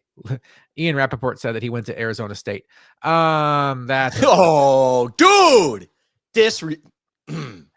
I don't believe that the Saints are going to be going after a quarterback. Some of their big beat writers, Nick Underhill, for one, said that the Saints hadn't done any work on Shedeur Sanders. He said, if anything, he thinks they're more intrigued by Jackson Dart. Boy, Jackson Dart at pick 9 would be such a curveball. I would say that also this news coming out about Derek Carr this week is not an accident. Why is it coming out this week? The Saints are clearly in the know about what's going on with Derek Carr. I think maybe they put it out there hoping somebody would trade in front of them to try to get a quarterback to generate that buzz. I think that the Saints need an edge. I would go Jalen Walker. I mean, I suppose you could go with the other edge from Georgia, Mikel. Why is his name escaping me? Mikel Williams. But at this point in time, Shedeur Sanders would surprise me at this pick here. We talked about it in the mock, and that's, I think, where my head always goes. They controlled the narrative of the Derek Carr thing. I refuse to believe anything else. That was not something that could have come to a surprise. There's no way your starting quarterback on the depth chart has a serious shoulder injury that could keep him out for a year, and the public and media found out about it really before you could. It's one of those things where they had to know. So then for that news to come out when it did, and they controlled that narrative, that is the classic definition of let's throw some smoke out there, because you want to mix up the quarterback pot. Maybe they did that also just to kind of throw a flare if they were interested in the Rodgers sweepstake, which I love me Rodgers in his prime and stuff, but I don't know why you'd want Rodgers at this point right now with what's going on career-wise and off the field-wise.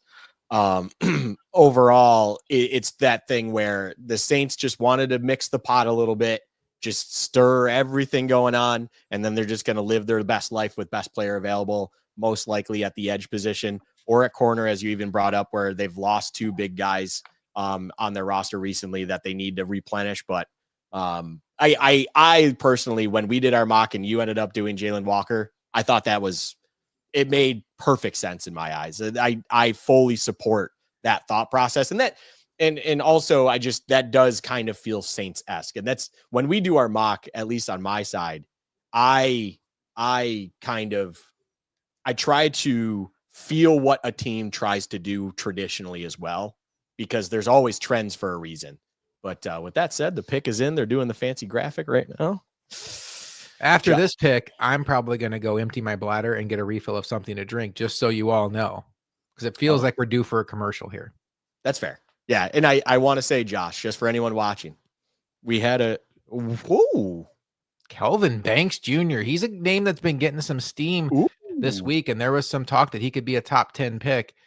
Boy, oh boy, if you're a team like the Dolphins who wanted to improve their offensive line situation, this draft is going miserably for you. I just want to say, Josh, if Jalen Walker goes 10, we're still top 10 correct. That's Because true. in our mock, I had Kelvin Banks Jr. going to Chicago since we don't do trades. Although I did say Chicago will trade out. That is my first inkling at 10. If the 2 tackles left and Genty's gone, which is where we sit currently, there's 3 tackles left now and Genty's gone. So I'm pretty sure I don't know if the Bears will stay here or not. Do we think Banks is going to be a guard or a tackle at the next level, Luka? It's a great question. He's got a little bit of versatility to him because he's got quick feet, but also at the same time, I think he's got tackle.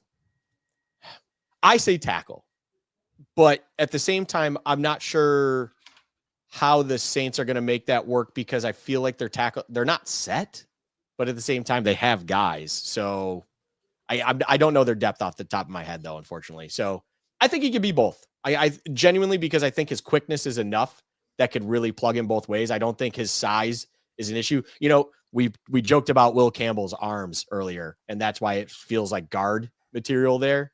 Kelvin Banks doesn't have a short arm problem. He's got the size that feels tackle like if it can be, but at the same time, he is quick enough and agile enough that guard could work. I mean, the funniest part about Kelvin Banks, Josh, when doing a little bit of digging on him as a player, was a lot of the stuff you saw with him was highlighting his ability to get out to space and lead block and do these things. And you're like, that's stuff you traditionally look for in a guard more than a tackle.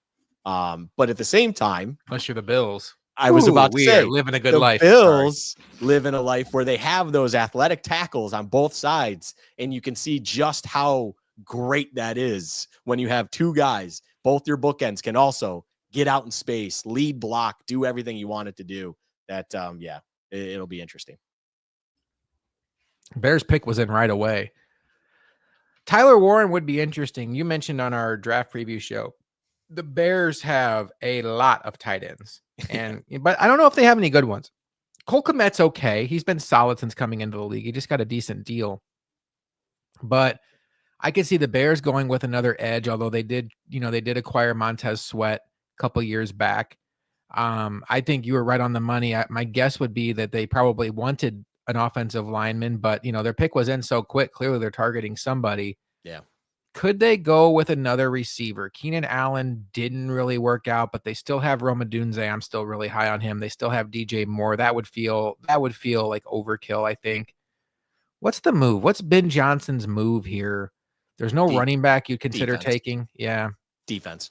There's so much talent on defense available right now that makes sense BPA wise. At this moment, if they turned in their pick, I have a fear, Josh. Oh no, not Barron. Don't take Jahdae Barron. I have a fear that this actually could be a spot for that too. This is going to be a scary time for Jahdae Barron lovers like ourselves. You have the Bears right now. You have the Niners at 11. You have who's 12? I'm slipping on because I know 13 is the Dolphins. 12 is. I'm just waiting for the ticker at this point. Yeah, I'm trying to think. So who's 11? 11 is the Niners. And then 12 is Cowboys. Duh. Oh yeah. I forgot 8 and 12 were my picks, and I was like, boy, did I get the ownership lottery here when it comes to Tepper and Jerry Jones. Oh my God. But yeah, so I think Barron's in play for the next 4 picks, probably, and that's scary. Now, if he falls outside of there, Josh, let's say if he falls outside of 16 with the Cardinals, that's when things are getting real. Things are getting very real. I will say on our small scroll, I have notable player watch. I don't think anyone I have listed on that player watch has been picked yet. So just fun fact. And there's a few of them. I have guys like Shamar Stewart on that ticker, just for your knowledge, because I know you have no idea who's on there. So here we go. I feel like maybe this is Jalen Walker. Yeah, that would make a lot of sense. I'm just gonna say it every pick now, and eventually I'll be right. I mean, you would like to hope. I mean, unless there's something we really didn't know going into the draft. He's been hanging out with Shannon Sharp and the owner of the Panthers too much. Yeah. I needed live time to create a graphic that's just a Shannon Sharp ticker. Yeah. Just put it on our screen. Shannon Sharp ticker. Here You we know, go. this was a bummer this week. Steve McMichael died this week. And, you know, if Yeah. you followed wrestling back in the 90s, he was a personality there. He was always like a great personality on NFL films. Tough to see that. He struggled with, I believe it was ALS. And that was sad. Big member of the 85 Bears. He's a first rounder in my heart, Shep. I'll just say it that way. R.I.P. Mongo, indeed. All right. Anyway, oh yeah, we got to do the Walter Payton stuff, obviously. Man, the Bears, understandably, it's a bit of a drag on the draft here. Yeah, like my goodness, Payton, Mongo. Jeez, that was a good addition of the Four Horsemen. You had Flair, Anderson, Benoit, and boy. And Mongo and Benoit reference. We are swinging for the fences here. In the name of Benoit, we're killing it. Oh my goodness, that might be one of your best dad jokes. Thank you, appreciate it. That's all right. Okay, Bears fans have no idea who he just named, so they're Colston Loveland. If you had Colston Loveland as first tight end taken, you won some money. You know, as the draft got closer, Luka, it did seem like that these tight ends were not as separated as we initially thought back in February. Colston Loveland had been getting a lot of buzz, and holy cow, 3 Michigan players in the top 10, the same Michigan team that had 5 wins. And we all know why. Maybe that year before this past season, they were a pretty good team. They were a pretty good team. They just also lost after that season a couple integral players. Here comes another thing that you might think I'm just being inappropriate with, but they went with Orgy, their quarterback, and he could not throw. The Orgy, his name is one of the great athlete from, but not a good quarterback. He was not good at all. He was horrendous. They got their guy this year. Just for anyone that's a college football fan, they paid the money to get one of the big boys in recruiting. The big money. Welcome to college football in 2025. Just like my grandpa used to tell me about, you pay the money, they'll come in college football. Yeah. Look, it's not your grandfather's college football anymore. So it's just the reality of it. If anyone wants to blame anything, blame TV and media and then ourselves as fans. I mean, it just became too big of a business. It's simply put. It is a shame that Orgy to Loveland didn't light up the scoreboard more, because that could have been the best stack in the history of college football. Shout out to Joel. Just a good old try to a 3-piece there. Shout out Joel. Gosh, the pick is in. I'm gonna just gamble on it. I think there's gonna be a commercial. If not, you can handle the Niners. Who really cares at this point? What do we think the Niners are gonna do though? Wow, the second best pass rushers have fallen in their lap, or we're just getting to a point where the NFL isn't as high on these guys as we thought. This is where you can probably say Walker. I mean, they could still go Shamar Stewart if they love the measurables and everything, but Jalen Walker feels almost inevitable here for the Niners. One thing I will say, and you and I are on this train, there's a segment of Bills fans that even though the Bills signed Joey Bosa and extended Greg Rousseau, would like to see the Bills improve their edge position. There is one edge off the board so far that if you want an edge or a corner, this draft is going very well for you. So you can never complain. You can never complain about getting a first round edge if it's worth. Man, we are just. There's a lot of edging on this show. You have my head in the place that it normally isn't when we're on camera, but that's all right. I'll be back. Yeah. Go take yourself. Let's see what the Niners are doing here. If it's not an edge, I would be surprised. I understand. I'll even pull this comment up here. I understand this train of thought with the Niners. The corner situation with the Niners definitely needs to improve, and it needs to improve both in the now and the future. But overall, it kind of referencing what I said before, I just always live in that train of thought that, simply put, if you already have your franchise quarterback, which it feels like at this moment in time, they think they do. I say it that way for specific reasons of myself. But the next thing you need to do is get better at getting at the quarterback. And they do have one guy, of course, he won Defensive Player of the Year 2 seasons ago, but you want to get better at the pass rush. You want to get better at the defensive line. And they could improve drastically there right now with what it feels like is available.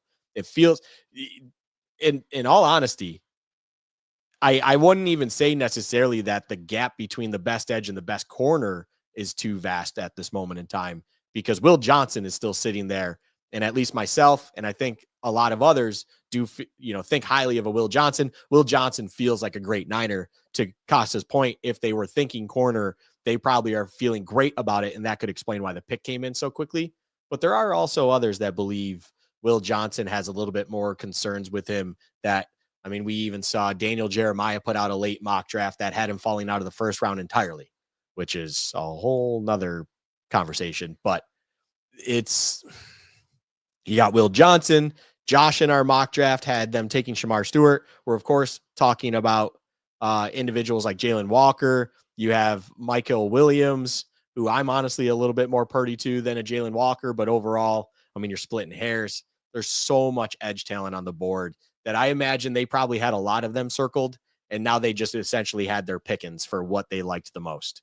And that has to feel great, because the only edge at this moment off the board is Abdul Carter, which was realistically the only one that they weren't going to possibly have fall to them. So if they highlighted edge as their primary concern for both now and the future, boy, this is the dream world scenario for the Niners. And that ultimately explains why the pick came in so quickly. You're on mute there, Josh. Classic me. They lost a lot of talent on defense this offseason. They lost a lot of talent overall, losing Deebo Samuel. But their offense is still pretty set. They got Pearsall. They have Ayuk. They have George Kittle, kind of. He's got a little bit of a contract dispute going on. They have CMC. They're going to pay Brock Purdy. They need to take care of their defensive situation. Hey, before we move on to this Niners pick, quick shout out to a couple of first-time listeners tonight tuning in. As a couple youngins, Wyatt and Kendall. I just got a text they're listening and watching. So appreciate you guys. If you are a first-time watcher, viewer, listener, whatever, hit that subscribe button. Ooh. We have a contest coming up that Luka will get into here in a little bit. Why are we black screened right now, Luka? See, you already forgot what I said I was going to be doing, or trying to be doing. If you see the ticker, it's not broken, people. It's me just hiding advertisements and ads and everything, just trying to do my best when it comes to not getting us striked on the good old YouTube machine. But as even Josh referenced there, the darker side of dad jokes, that could actually be the sub name of this stream tonight, because I'm in a mood and I've taken you to the dark side, and now we just need some edges to go and we'll be Gucci. Switching to a superior ticker on NFL Network. You son of a gun there. First of all, Costa, how dare you? I put a lot of hard work into this ticker, and I don't have billions of dollars of media in my back pocket. I have me, myself, and I doing this stuff. So my goodness, that's insulting, but still appreciate you watching. This guy's got a hell of a stash. Yeah, no, shout out him. So the Niners are getting, some USO shout out, some interesting. Unless this is just a generic or overall kind of situation here. Again, don't have the audio. Look forward to that next year. I think I finally cracked that code. No, there's a lot of them, and they're Niners fans apparently. Okay, so it is the Niners. It is the Niners thing. All right. I wonder if they're announcing the pick. Nope, it looked like that was a pre-recorded thing. All right, look at that. They just waited for that. Okay. All right. What are the Niners gonna do? I'm not that impressed. If they really want to impress me, they could have announced the pick in a pre-recorded fashion and just hope they were right.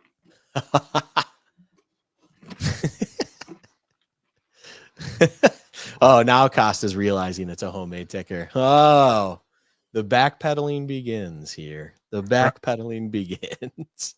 Aaron Maben. You got an Aaron Maben reference. You will always get your comment on screen if you reference a Bills bust from years past.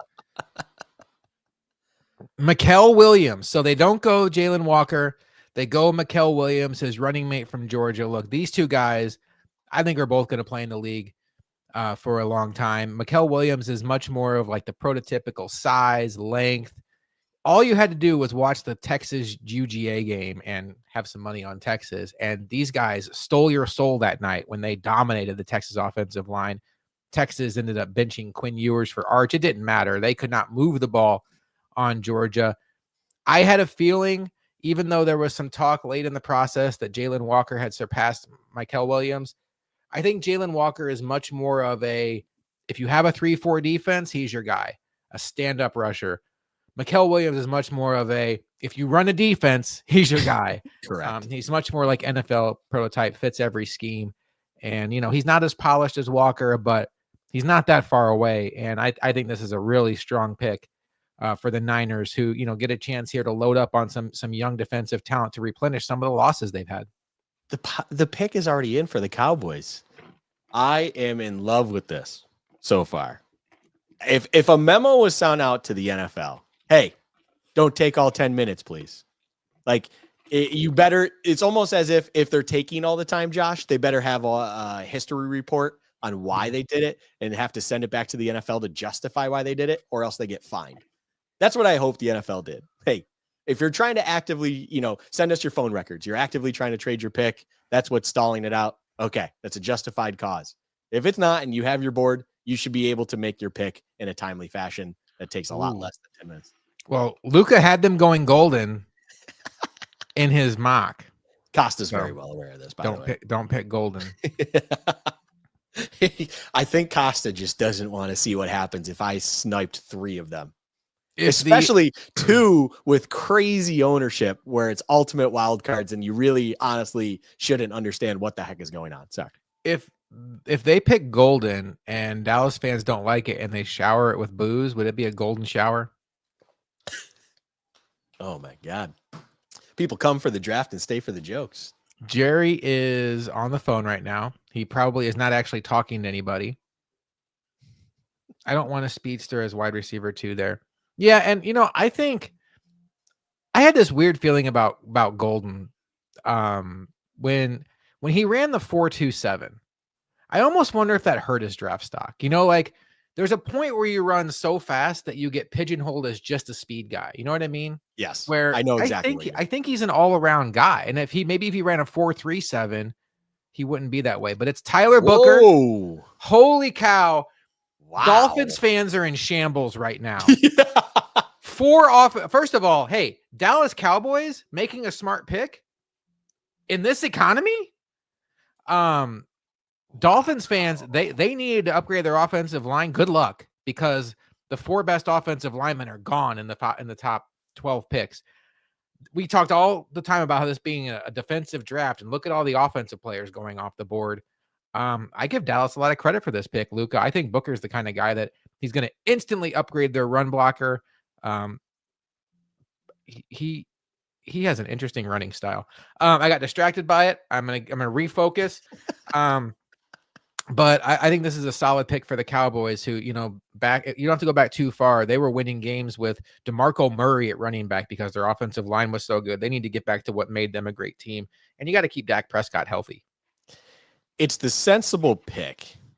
What I will say, though, is I'm shocked. I'm shocked. I think I can get exactly. I think the run game aspect and everything like that, it makes all the sense in the world.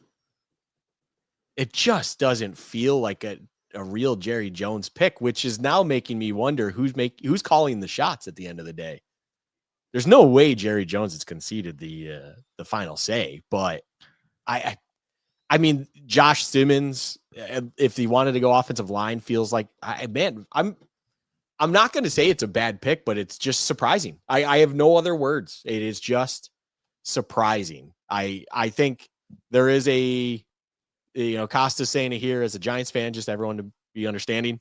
If it's a reach and he approves of it as a Giants fan, I wouldn't say it's a crazy reach like drafting Cole Strange in the first round, but it doesn't not feel like a reach. It's an interesting pick at the time. If it works out for the Cowboys, no one will think twice about it, and everything's fine. But shocked. You know what could have happened here? And it's happened to all of us in fantasy football. You have a pick in the middle of the draft, and you're like, okay, I want to get a wide receiver early. I'll get a running back in round 2. And all of a sudden, 4 running backs go before you pick, and you're thinking, uh-oh, That running back I need in round 2 is not going to be there now. I better get in on this running back run before they're gone. It's possible Dallas didn't come into this draft pick thinking Tyler Booker was their guy, but when 3 other offensive linemen were off the board in the top 10, maybe they thought that, yeah, we could use some other things here. We could use a receiver, but what if we get Tyler Booker now and Luther Burden in round 2? That's a lot better than Golden and then whatever receiver sitting there for us and our offensive lineman sitting there for us in round 2. Maybe that's what happened. Maybe it was a reactive to the offensive lineman run we've seen. Yeah, that's a fair point. I definitely think that's a fair point overall. When it comes to what could have taken place, just the positional board changes. So ultimately you have to shift your positional rankings and overall positional value board. That maybe that's just who they had at the top of their list with the offensive line. They had him over the likes of a Simmons and such, and that's where they went. Interesting. The draft just got spicy, Josh. I think that's the official word here. I'm reaching out to my Miami Dolphins fan to see what he wants. And while you're doing that, Josh, I feel like this is a good time. You mentioned, if anyone's a new listener or watcher, please subscribe to the channel. Follow us on Twitter. Josh is very active on the old X machine over there. But we had something going into this draft night that we wanted to essentially thank anyone that is an existing listener, a new listener that found us through this process. And don't worry, you see a black screen here, but ultimately I am just paying attention to the advertisements as a Chipotle ad is on, and now it's switched to Allstate. And we wanted to thank you for listening and subscribing. And we also just wanted to point out here, hit a goal. There's a very important goal on YouTube. If you're watching there, we appreciate it once more, that if you hit 500, it is a very important number. And we're very, very close to that. Currently, I believe we are sitting in the 436 area. We were doing a giveaway, and thanks to that, I altered it a little bit last second because I have also learned that the Twitter algorithm, thanks to Elon changing things, also hindered stuff. It broke the tweet once, all of that stuff. I don't think the reach got out there as much as we wanted to. So that being said, for tonight, there was a few individuals that were able to do everything, and I will be giving away the 2 hats. But we have changed the metric for, I'm just going to show it, this beautiful mini helmet signed by Keon Coleman. Boop, right there. We need to hit the 500 mark. Anyone that wins tonight will still be in the drawing for the Keon Coleman hat, because we appreciate you the most for actually finding it, even through all the algorithm nonsense that happened through Twitter for this giveaway that we did. And ultimately, that is what we're going to be doing here. So, yeah, as our boy Harry over here, Elon absolutely nuked the algorithm. So with that in mind, I want to say, I'm going to, just because I don't want to forget, I'm going to put someone's getting free ads here. I'm going to also add this to the stage. There's a wheel with certain individuals here. 2 of these people will win a 2025 draft night hat. And as I mentioned, you will still be saved to enter in for the Keon Coleman helmet once we hit 500. So please, please, please, please share that news. Get us to 500 subscribers, and then we will do that drawing. And I will make sure that is also quickly streamed. If we do it on an episode, we will let everyone know. But overall, 2 of these individuals will win the hat. And again, this will be given away.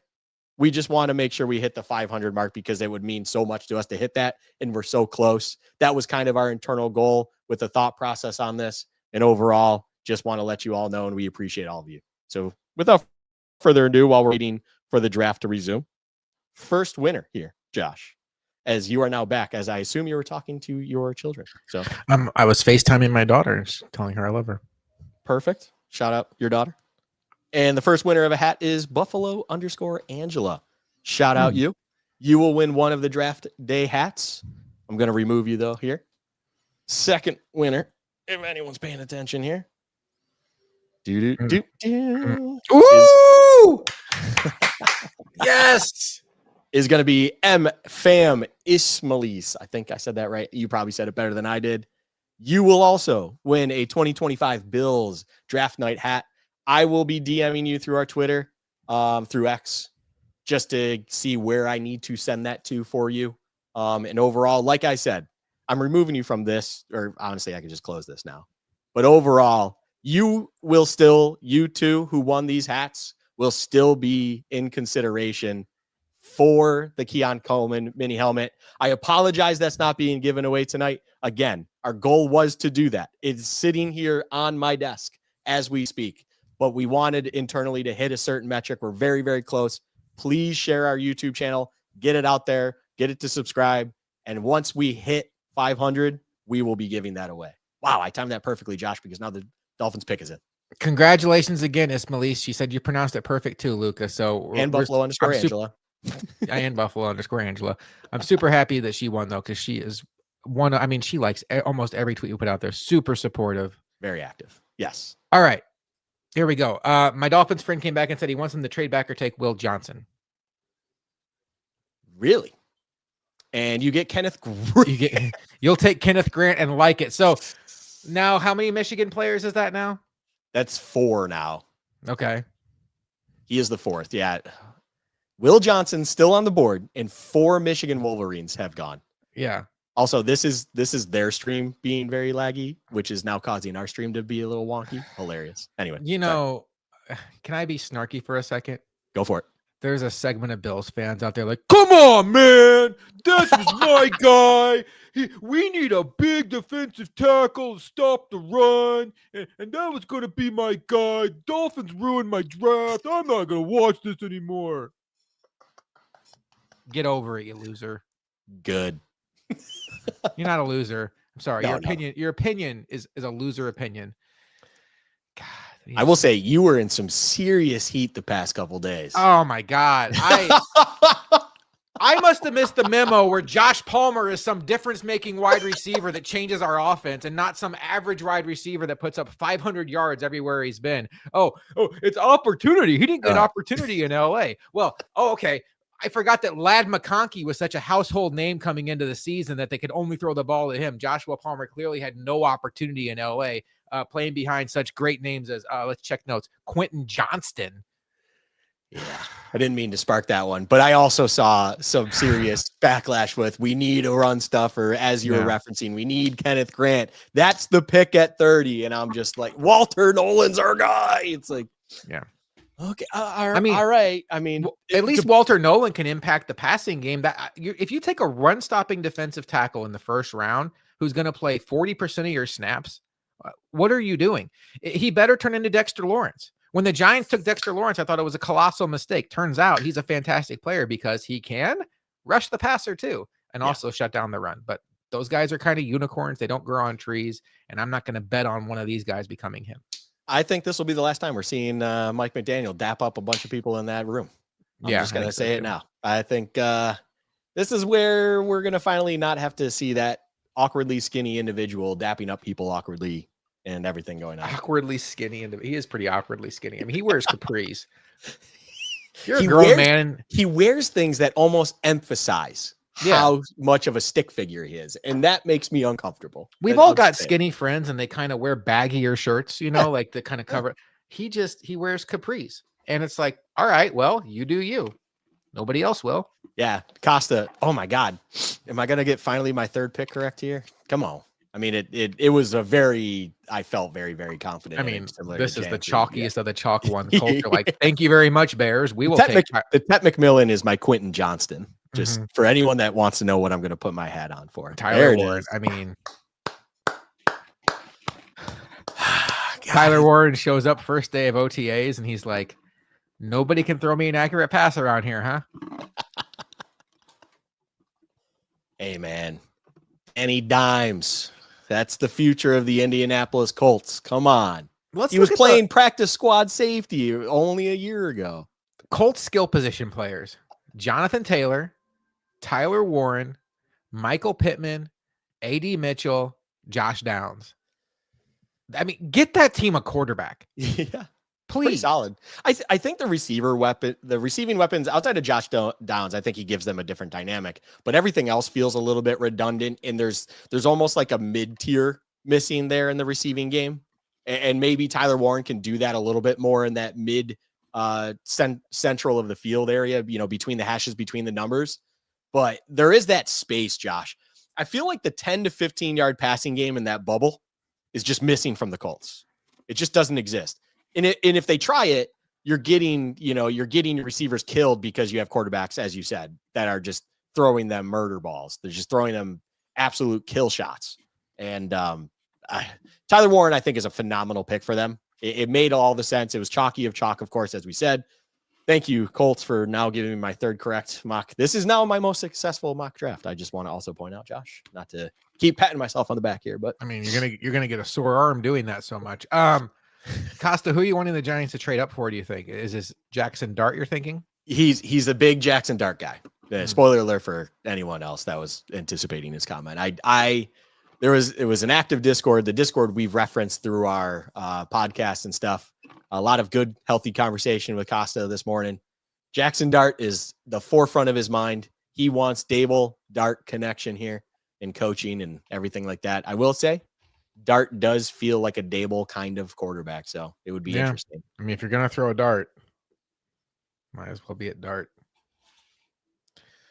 By the way, we're going to overtime game 3 in Ottawa. McChronicle keeping us up to date on everything in hockey. Oh, we're going to overtime? Apparently so. I got to put some bets in. Fun fact, people, if you want to really enjoy hockey overtime, the odds to pick a scorer in overtime make it very interesting. Just if you're familiar with John Buccigross with ESPN and the Bucci Overtime Challenge, it's essentially doing a Bucci Overtime Challenge in a sports book, and it's a lot of fun.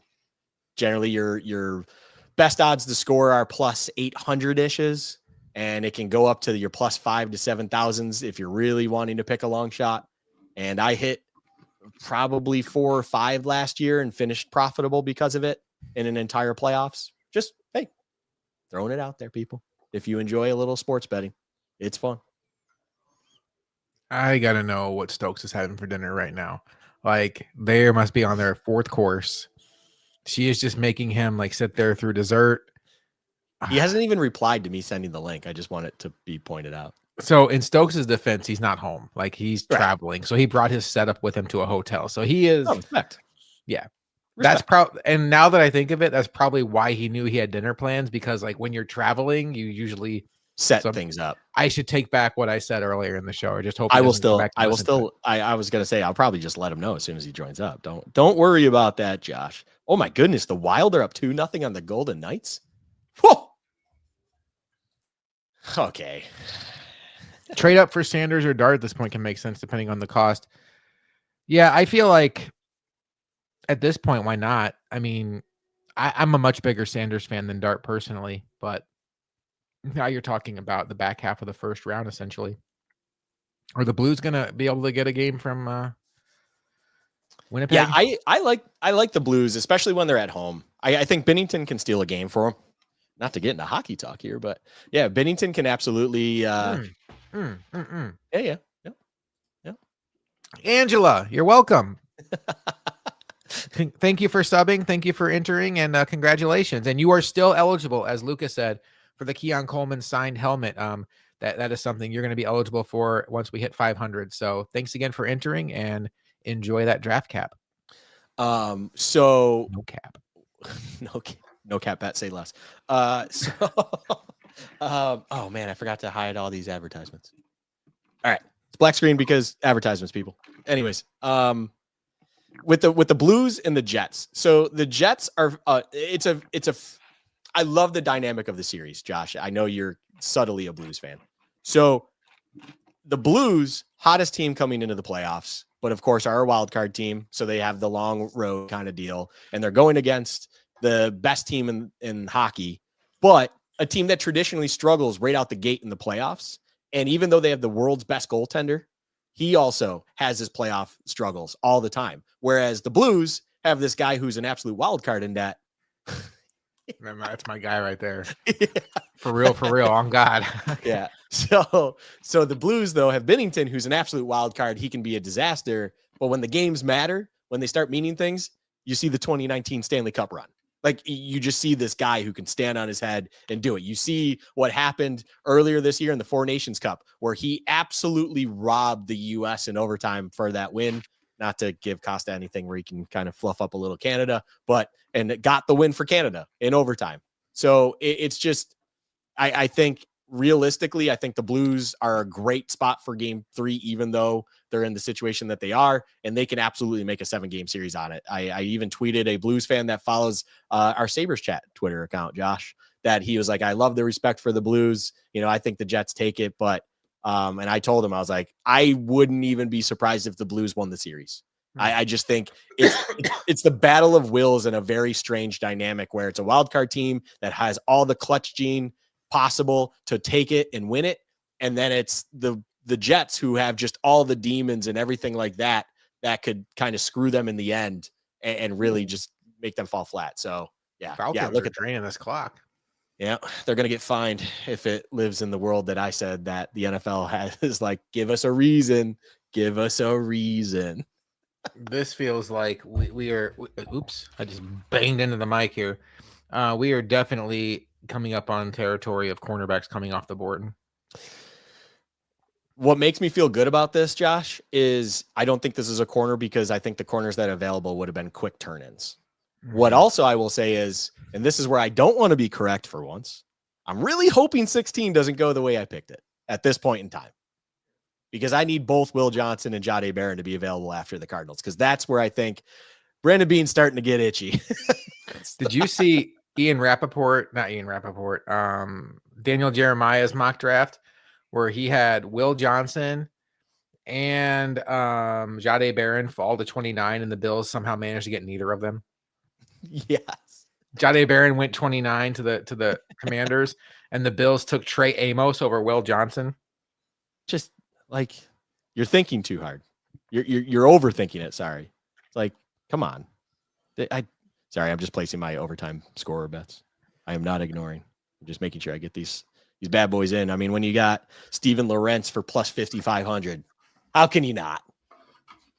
Let me ask you something, Luka. We keep saying Jalen Walker is a 3-4 stand-up rush end. Yeah. Let's say this magical world where he keeps falling to like the 20s, mid-20s, and Bean has him rated really high, but he's like, I don't know if he's a scheme fit. At some point, you just say, we'll find a spot for him. Yeah, when you're in the Bills position, you're the Bills, you're the Chiefs, you're the Eagles, you're these teams that continuously are in the 20s to 30s. Like, you have to if you're good enough, you have to eventually figure it out with these talents that feel like they're a top 15 grade for you, but somehow fell into your lap. Like, just make it work, because you're not going to have that opportunity. McChronicle, I will say this. Let me just, last point on hockey. I hate the Leafs. I hate the Senators. My pettiness towards the Senators right now, though, I will even actively root for the Leafs, as disgusting as it sounds coming out of my mouth. Why do you hate the Senators? Well, because they got Dylan Cousins, and I don't want to see Dylan Cousins succeed at all. And he really looks like crap right now. So it's fantastic anyways. And and there's Jalen Walker. That pick makes all the sense in the world. Yeah. He played college ball in Georgia. That feels like so far the steal of the draft. I don't know why he fell, but Atlanta absolutely needed help up front. And he, there's some good edge rushers still left on the board, but he, to me, is like the last clean one where you don't have like off field or personality or something like that. So, I think that's a massive, massive get by Atlanta that definitely needs some help on the defensive side of the ball. Yeah. What's fascinating to me about that one? Why did it take him so long to make that pick? That's what's fascinating to me. Yeah.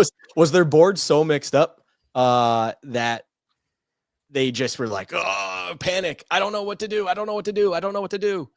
And you can like Shamar Stewart all you want.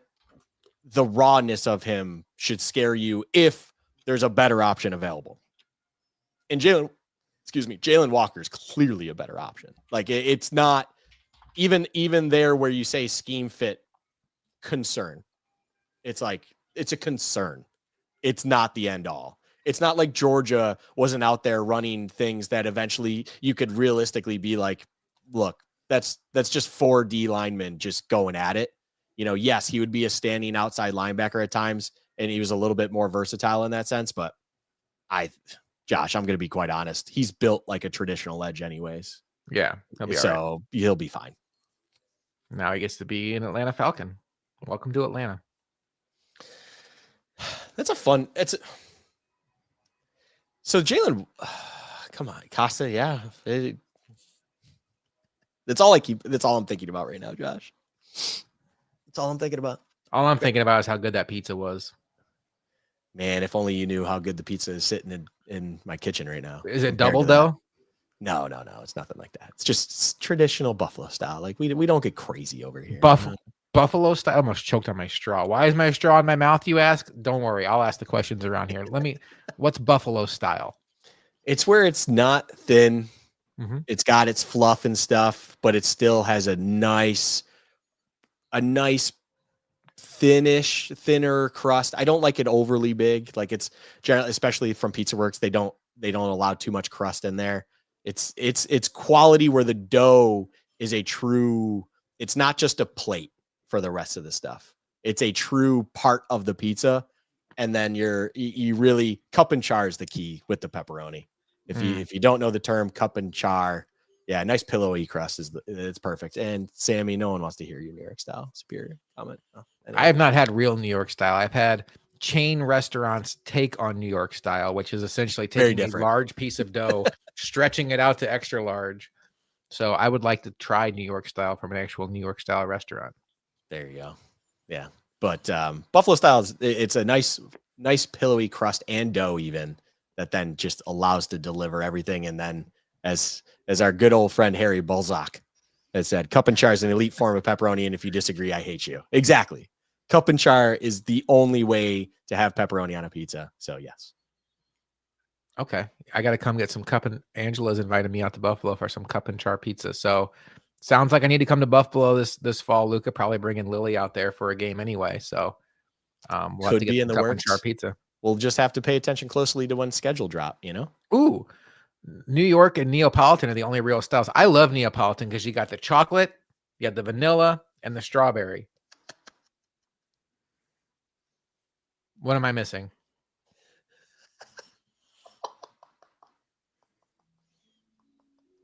It's the best kind of ice cream. You want to eat on the right side, you get chocolate. You want to eat on the left side, you get vanilla. Neapolitan's a type of pizza, Josh. Oh, okay. Well, on that note, when you see a pizza that like has slabs of mozzarella on it and the sauce is much more yeah, that's clipped. That's absolutely clipped. Okay. My God. I mean, it's still good. I love that. Look, you take it covers all your bases. Although I feel like the strawberry is very just, hey, I could take it or leave it. But my mom chiming in with some crying tears, probably crying like, why is my son so dumb for everybody to see?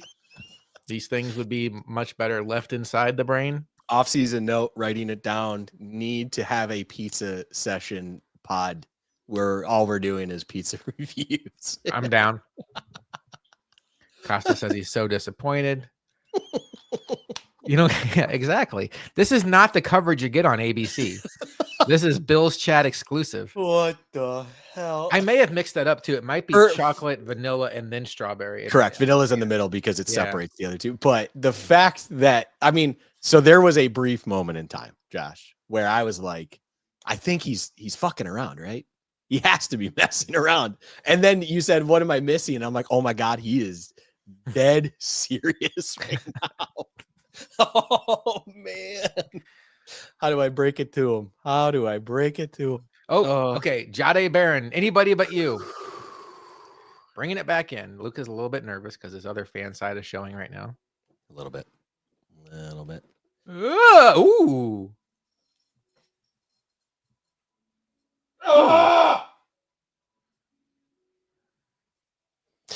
Certainly a pick. Is it possible that you hate that both for the Cardinals and for the Bills? No, I love it for the Bills. I am not a Walter Nolan guy. I'm just not. You know what he reminds me of, Josh? And it just feels great now that the Cardinals took him. It's gonna wrap it up. Oh no. It feels like Robert Kimdiche. Robert Kimdiche. Feels like it. I love me some Kimdiche until he took the field in the NFL, and I was like, whoa, he's not good at football. Oh my God. Ooh, breaking news. The Leafs win in overtime. Oh, not now. No, not now. Dude. Okay. Look, at the end of the day, the Cardinals need a defensive line. That'll be my take on this. At the And end of the day, the D-line truthers for the Bills fans are having a terrible night, and the defensive tackle truthers. Okay, yeah. I'm all about the edge. I'm all about Yeah. edging. But oh god, my mom's in chat. The D tackle truthers for the Bills are having a terrible night, and we're So am loving I. every second of it. Yeah. McChronicle, I'm trying to see who I couldn't navigate my desk to have hockey on here, so I was trying to figure it out. Oh, I now see Matthew Nice. Woo! Money, money, money, money. This is one of those I'm happy, you're happy moments, but I have no idea what's going on right now. Matthew Nice in back-to-back playoff runs has won me money on this exact bet, Josh. He's my horse. I love me, Matthew Nice. I hate the Leafs, but I love. Oh, wait. You said it's Simon. They wrote Matthew Nice goal. Whoa. McChronicle. Hold on here. Hold on. I haven't updated that. Speaking of edging. All right. We will see what the stat officially lands on because we've seen some crazy things. Yeah. McChronicle, I'll pull it up for you. It's a conversation piece if we ever go back. I have official stats that are saying Matthew Nice scored that goal. It did give the assist primary only to Simone Benoit. I think that's how it goes. Simon Benoit, whatever it is. Don't mind us football fans. We're just talking about hockey right now. Yeah. But yeah, 2 years in a row. Boom. Let's go. Oh my God. Matthew Nice. Anyways. Angela's happy for you. Yeah. Oh man. Josh, you hit on Cam Ward being the first pick. I hit on Matthew Nice scoring the overtime winner. Hopefully it stays that way for the Leafs. You know, we're just too good at this. We're a couple of geniuses. 3 correct mock picks on my side. My God. Including Tet McMillan. The fact that I can take the Tet McMillan pick to the bank, Josh. My God. Sniped it from a mile away. Yeah, D. Lucas. Shout out you for putting the official Matthew Nice goal 3 tip in assist Simone Benoit. Costa's picking up what I'm thinking too. Like I was just the silent part out loud. Let me sleep on it. No, that's not how this works. That is the direct opposite of how this works. When you wake up, we're not on the air. Yeah. Look, I'll give the quick one because the Bengals, now I see the pick is in. Walter Nolan, as there's a duality to his game. Pass rush is definitely a specialty, though. It shows he can be very disruptive in that 3 technique. He feels Josh, his ceiling is at Oliver. That's to me what his ceiling is. His ceiling is at Oliver, but everything you see in him screams Robert Kimdiche. And it's the hard thing to get out of the head is of course the Ole Miss connection in that whole situation. And now all of a sudden it's connected with being a Cardinal first round pick. But there's a lot of things with his game that worry myself that I just don't know if he can be truly that impactful at the NFL level. It just, I don't know. He's shorter arms. He's small. I mean, the hands don't really matter. His wingspan though is short too. Like measurable wise, he doesn't blow you away. He really doesn't. And there's just nothing there other than the fact that he's young and has raw ability that you can wrap your head around. And that sucks. Like that's not good enough to be taking there. But, you know, and this is another great point here. He's a complementary piece. He is not a primary piece. You know, there's like, it was kind of the dynamic for me of like Kenneth Grant to Walter, to Mason Graham, right? Where Kenneth Grant was solid and he had his job. It's different for what their role was on the actual team, but he just had to be the Robin to Mason Graham's Batman. And that's what Kenneth Grant is. And I don't think he'd be anything more. You needed a sexy Dexy to go with a Walter Nolan. Guess what the Cardinals certainly don't have right now? Any resemblance of interior defensive line. So this is one that I can smell failure early for him in that situation. And that is what's frightening. If he struggles defensively, at least he's a good fit for the Cardinal scheme. Oh my God. Burn. All right. Well, at this point, though, in all seriousness, we talked about this heading up to the draft. From about picks, I don't know, 7 or 8 to 40, you just shake them up, put them in a bag, and nothing's going to really surprise us. So, I mean, yeah, Luka might have preferred other players to Walter Nolan, but I really do think this is one of those drafts where all these players being taken now are probably similarly rated. Jahdae Barron and Will Johnson are still on the board. That still feels very notable for the Bills, along with every receiver except for Tet McMillan and obviously Travis Hunter. This, Josh, I'm gonna say from a Bills perspective, this is the greatest it could have possibly been from a board perspective. You say that, and now Jahdae This Barron. is Remember us 2 years ago when no receiver had gone? We're like, guys, this isn't going great. And then it was like a run. Jackson Smith and Jigba, Jordan Addison, Zay Flowers, and Quentin Johnston all in a row. And we were like, well, I guess we'll go F ourselves. You got to put the comment down. Shamar Stewart. Boom. That is a Bengal pick. That is. What do you take when you have no proven stars on defense and you just need anybody that can stop somebody? The guy that's absolutely unproven, but maybe he'll hit his ceiling. Go Bengals. Go Bengals. But you know what? I think Shamar Stewart, I mean, I get it. At this point in time, he's got blue chip ceiling. Just absolute blue chip ceiling. We could absolutely be living in a world, Luka, where 5 years from now, we're looking back on this saying, how in the hell did we let Shamar Stewart fall to the Bengals at 16? He's gotten them to multiple Super Bowls with Joe Burrow and those guys. But we could also be living in a world where we look back on this draft and we think, wow, Shamar Stewart is now a reference point for not taking workouts too seriously and really focusing on the tape. Maybe like the Darius Hayward Bay. He's not even the best example. Like he had a good career. Hayward Bay, the John Ross of defense. Remember John Ross? It was just ran that 40 times, instantly a first round pick. Darius Hayward Bay gets lumped into that, but he had a productive career. He was never a star, but he was in the league for a long time. But you know what I mean? Yeah. Now Costa's worried the Giants trade up. Defensive linemen are starting to go. It feels like, what are we looking at edge-wise here for the old Bills? At this point in time, you have... The Giants, I don't think the Giants, just for what it's worth, are threatening to trade up until 21 goes. The Steelers have to make their pick before the Giants start talking trade up. I think that's a very, very, very vital pick for what they want to do, just for what it's worth. Sorry, I didn't mean to interrupt. I just wanted to answer Costa being worried about it. No, you're good. Okay, so the Seahawks are on the clock. They've made a lot of moves this offseason. I don't know if they've gotten better, though. They got rid of DK Metcalf.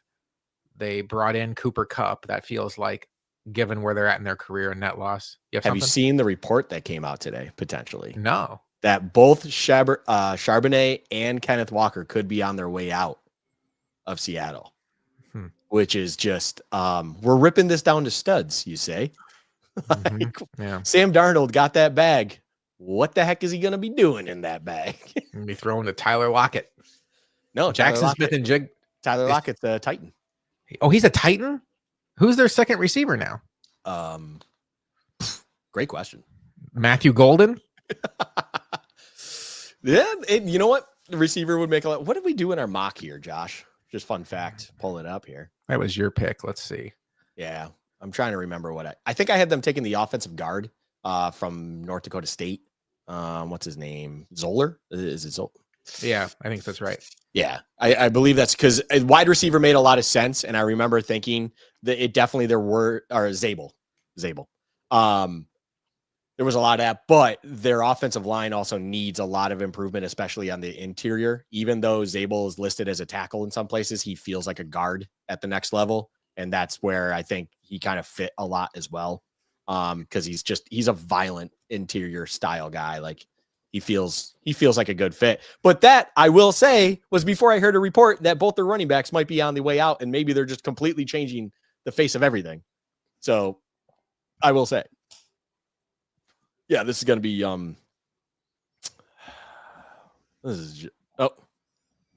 Costa has some breaking Giants news. Shane has just officially picked up Thibs's 5th-year option. There you go. Giants news on Bills Chat. So that means if they were to trade him, that would be coming with him. They're not going to trade him.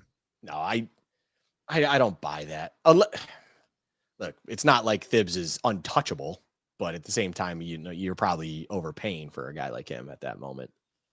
The pick is in for Seattle. Man,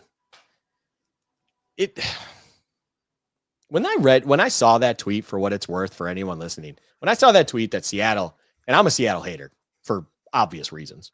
When I read that report, I was legitimately confused. I was, why? What rationale do you have where you're like, yeah, both of our running back options, which are both solid running back options, are, whether they want out or you want them out, you're going to let them both walk. And then from there, like, all of it makes no sense. So, I mean, they could be restructuring everything. You just stared at the camera, Jeff. Yeah. I don't know why I did that. I could see trading one because you don't really need both. Yeah. And the previous regime sunk way too many assets into running back. Maybe they're trying to correct that mistake, but trading both doesn't make a lot of sense either. That's an overcorrection. There you go. Yeah. I watch him take a running back. Oh, wow. Oh, wow. Luka, the floor is yours. My research. Ladies and gentlemen. We're going to clip that part where you're like, who did I have them take? I think it was Gray Zabel. And I'm like, boom. Look, everything I read, yes, receiver was there. And they signed Darnold.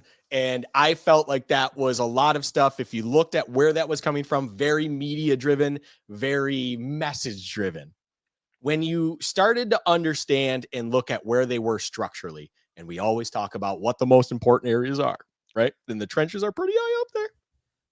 What was that? They are very weak on the interior offensive line. And on top of it all, I believe they were one of only 2 to have legitimate scouts sent to evaluate Zabel. And he also fits the style that they have found or liked on that interior offensive line. He was a tackle in college. It really feels like he's going to be a guard, kind of that athletic guard. Maybe he's an athletic. Look, maybe the new trend is athletic tackles, thanks to the Bills showing how special that can be. But ultimately, yeah, he fits what they need to do in building that offensive line. And if you have Sam Darnold as your quarterback, mind you, you need to make sure your offensive line is sound, because Sam Darnold ain't doing anything special for you to cover the gaps that you have up there in front of him. So, and you also got to make sure your receivers can tackle. Yeah. Yeah. It helps because they will be asked to do so several times a game.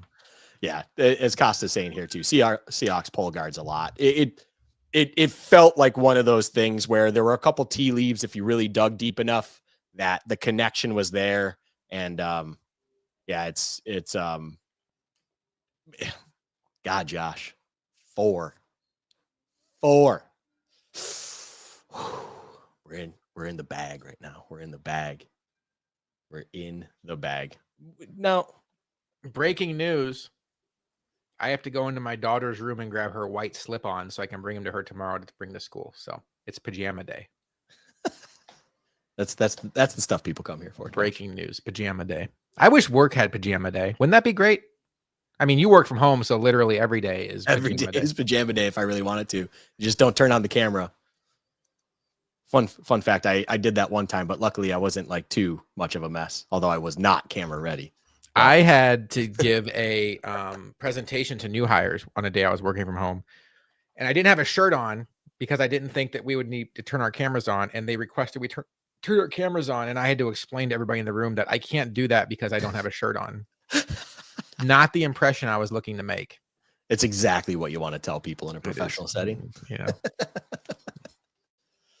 I mean, they tell you that you want to picture everybody in your audience like naked, so I just made it easy on them.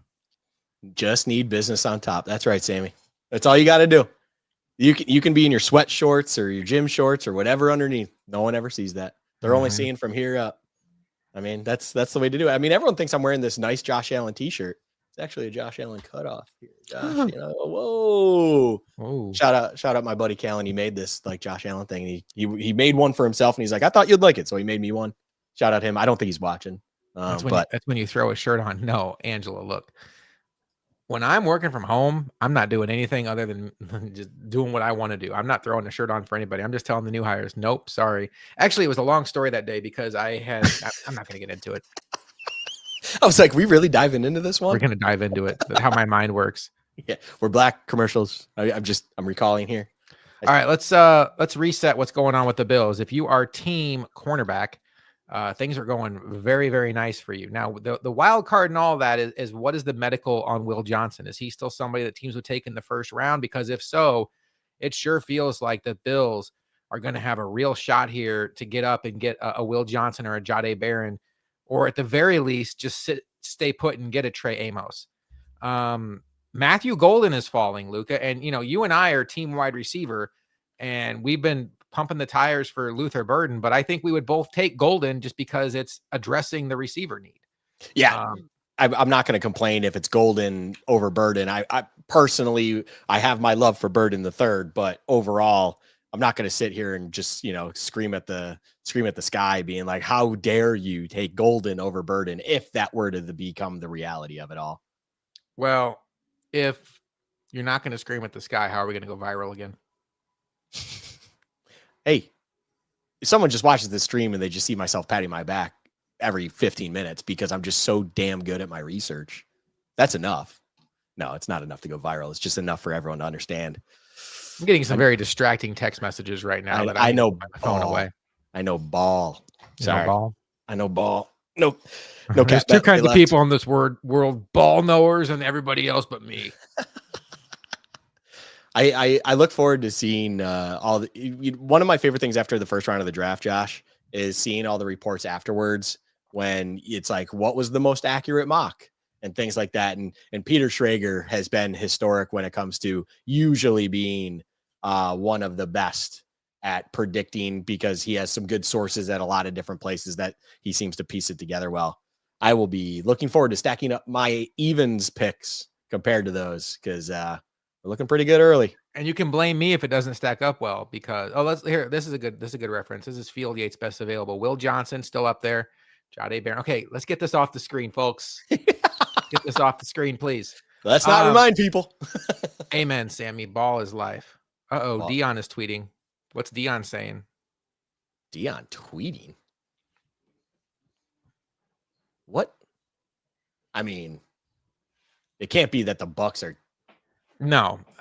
If it says the Bucks are on the clock, it probably means like in the NFL war rooms, the Steelers are on the clock. Steelers are on the clock, hey, Josh. Look at us. Who'd have known?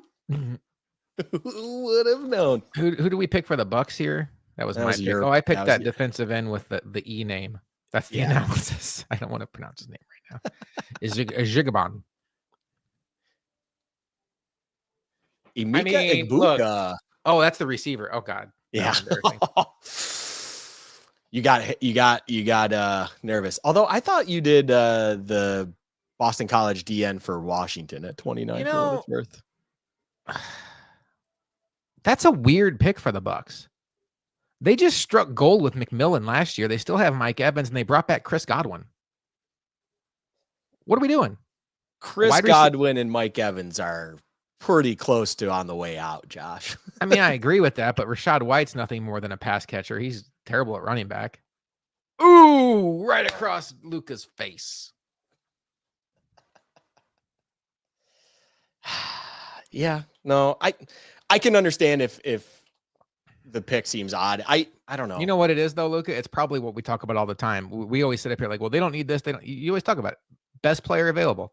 He was probably like 10th on their board and nobody else was close. They're like, screw it. We'll just take the good football player and figure it out. Yeah, that has to be where it is. I do question it a little bit, but ultimately I'm not questioning it too much. I mean, realistically on our board, on our mock, I had him going 22nd to the Chargers. So it's not like I'm sitting here saying it's a reach or anything. It's just, I definitely think it's one of those picks where they truly did go BPA on their board on top of also they assessed a future need that they understand will be there. Right. And if they are that in love with this guy, which I will say, Emeka Egbuka, just like Mason Graham, is one of the highest floors, in my opinion, in this draft. I think he's very close to his ceiling, though. Like, it's not like there's tons of room to grow, but he will be a day one impact guy where, especially early on, you're going to look at the Bucks wide receiver room and you're going to be like, holy crap, they can survive an injury or two and be perfectly fine. Costa does bring up a good point, because the Bucks were very much like the Bengals last year, where their defense could score 40 almost any given week, but their offense could score 40 almost any given week, but their defense would give up 42. So it is kind of strange that they went into off. It had to be best player available. I'm cool with it because of that. You took, by the way, fun fact. I knew I remember that correctly. Donovan Ezekaraku, or whatever his name is, you had at Washington at 29. You had Mike Green, edge out of Marshall, going here to the Bucks for what it is worth. Well, yeah, I mean, now with the Broncos on the clock, if we want to just go back to that, this is where go ahead. Sorry. I think common thought is going to be what you said, Omari and Hampton. I don't ever claim to have sources. I promise you, I don't ever claim to have sources. A little birdie, I wouldn't even want to call this source. A little birdie said, running back, yes, different name. Travion Henderson. Yeah. Okay. Because Sean Payton values pass blocking, and his opinion, or his I want to say a little stronger than opinion.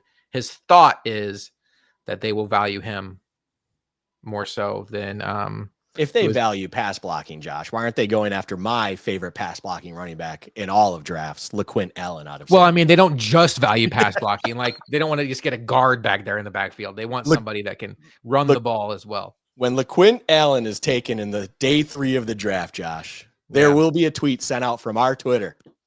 And I will be like, that team just got the best pass blocking running back I can ever remember. That will be happening. And congrats to them. But Jesus, we will see if Birdie gets shot in 4 minutes. My Lord. Man, they got more. Duck hunt.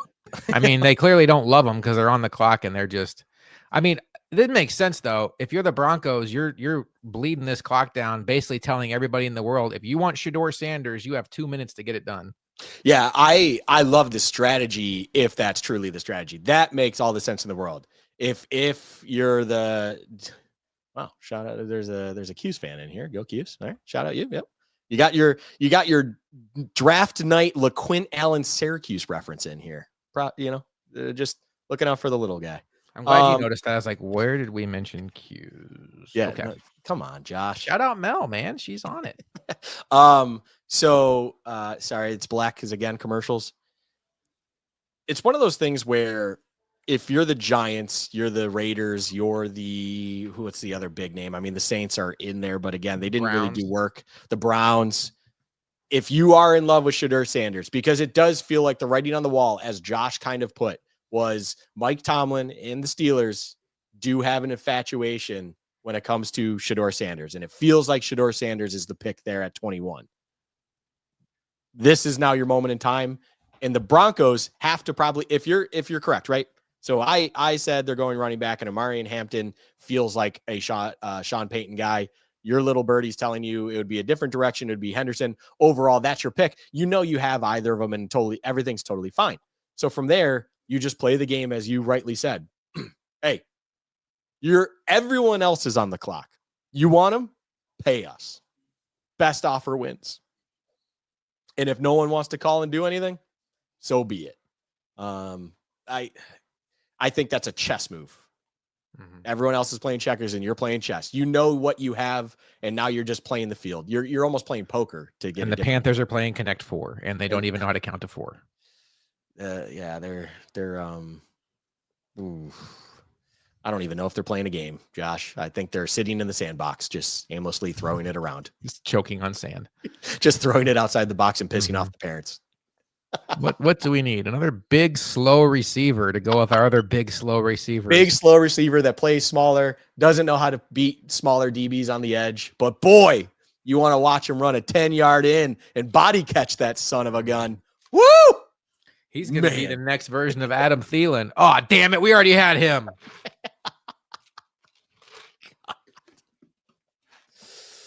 U of A. I have another name for him, but I can't say that one for the stream, but One of these days, I want to see scouts like booing, like I can't believe we fucking picked that guy.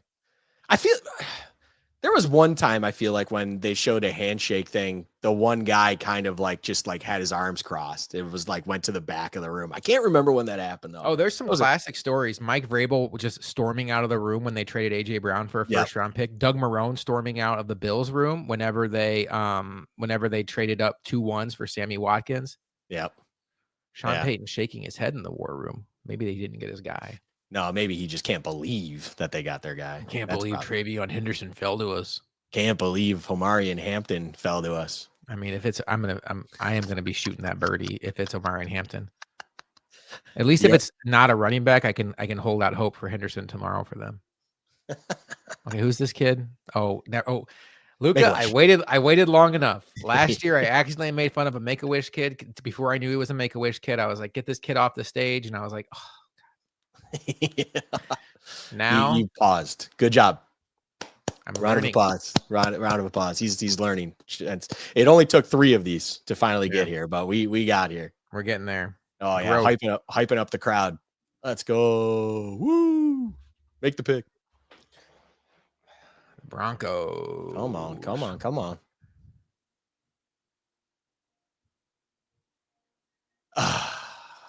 Well, that sucks. That's a gut punch. That hurts. Man, and they got him with Surtain. That's a good secondary. And that also is best player available because their defense was loaded, and it's even more loaded right now. Well, we're about to learn what the Bills think about, or what the NFL thinks about Will Johnson's knee injury. Yeah, I mean the knee injury's on watch now. Yeah, it's real. It's very real. I also just realized that I haven't been updating the player watch ticker. I got to delete some names. It's Johnny Barron, really? That hurts. God. But you know who they didn't call? Luther Burden. This still has a chance to be best night ever. And I've seen 2 kids be born that were mine. Jeez. They're not watching, are they? It was daytime. It was the morning. Boom.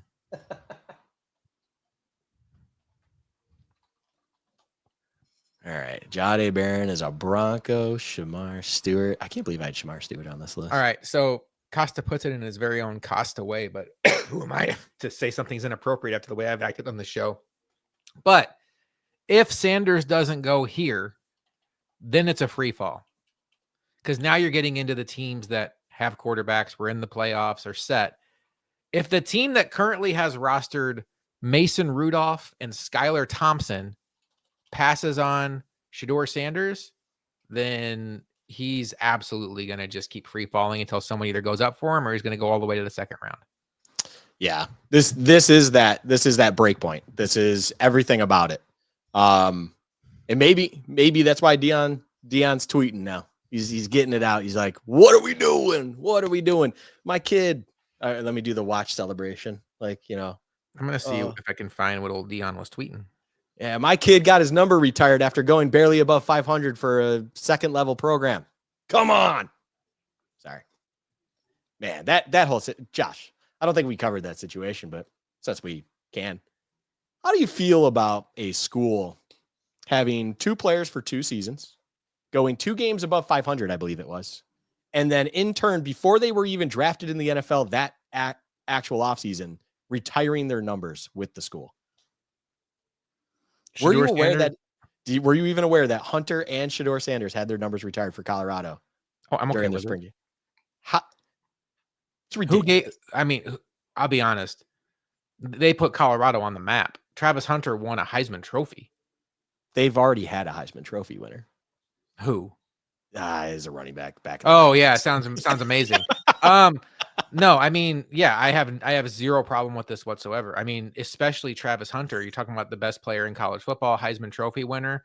And then Shedeur Sanders probably going to be a first-round quarterback. And, Sanders maybe lesser so than Hunter, but I don't have a problem with it. I think when you have great players like that, whether they're there with you for 2 years or whether they're there with you for, 4 years. Rashaan Salam. That was the 94. Yeah. What a great time that was. Pretty sure that was the year that Colorado beat Michigan on a Hail Mary. 94. I mean, I was 2, so I wouldn't really know. But You, what and I'm you trying call to think. yourself a ball fan. Unfortunately, I don't know my Colorado Buffaloes stuff here. I will say though, this is where I kind of draw the line. They have you say that they put them on the map. Mm-hmm. They have a national title. So Okay. that's When? 1990. It's at least this millennium. So it's one of those things where What do you think a millennium is? Sorry, not this millennium. Okay. In modern football. You may have just taken over for the Neapolitan thing. Derek Harmon. You're just oh boy. Can I do my defensive tackle thing again for the Bills? Oh man, we need a big fatty. Did you see what the offenses did to us? Let me just put it this way on Derek Harmon. He wasn't even on my BC Player Watch scroll bar for a reason. Well, they're clearly only drafting Oregon players at this point. Trey Franklin, Bo Nix, Derek Harmon. They're just. Yeah. I thought Derek Harmon was a player the Bills would have a lot of interest in because basically Joe Biscaglia told me they would. So I think that's a player that probably broke some hearts in the Bills war room, but didn't break my heart. Not mine either. I thought he was potentially one of the most overrated players in this draft, in my opinion. He might be one of those ones where I think he is already at his ceiling. Mm-hmm. That's my concern with him. And if there's one thing the Bills don't need to introduce to their defensive line, it's someone who's already at their best, and it's only going to decline. You know, I thought Jeremy White had a good point on the radio today, or maybe it was yesterday. He was talking to Joe Marino, and he's like, who has the highest ceiling in this draft? And his reason for asking that was, he's like, look, all due respect to these players that like have a high floor and come in and be a big B+ player, who has more B+ players than the Bills? Like they have B+ players for days. We talk about, Taylor Rapp's terrible. He's a fine starting safety. Their defense is littered with B+ players. They need somebody with a ceiling. And that's where I want them to take a shot on somebody that has some ridiculous upside. Take a shot on somebody like a Luther Burden, where it's like, oh, his routes may not be impeccable, but look at him with the ball in his hand. Can we teach him how to run some routes? Like that's where I want the Bills to really take a swing. Yes. Let's get someone with a high blue chip ceiling, because those are still there. They are still, I mean, Siobhan Revel Jr. Yes. Like you want to talk about high ceiling. Yes. Injury concern, just like Will Johnson, but high ceiling. I mean, intangibles through the roof. And if you just put him in the hands of a McDermott type and Bobby Babich, it just mold him into what it is. Yeah. I'm with just on this pick. Chargers and Golden seems like a great fit. It just, that is exactly the type of pick you want to see the Bills make, because that you said it perfectly.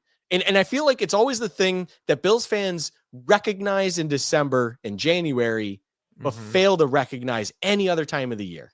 No, you have a bunch of average 2-down defensive tackle. Yeah. You have a bunch of average to above average players with then Josh Allen. And James Cook, I would say, is above a B+.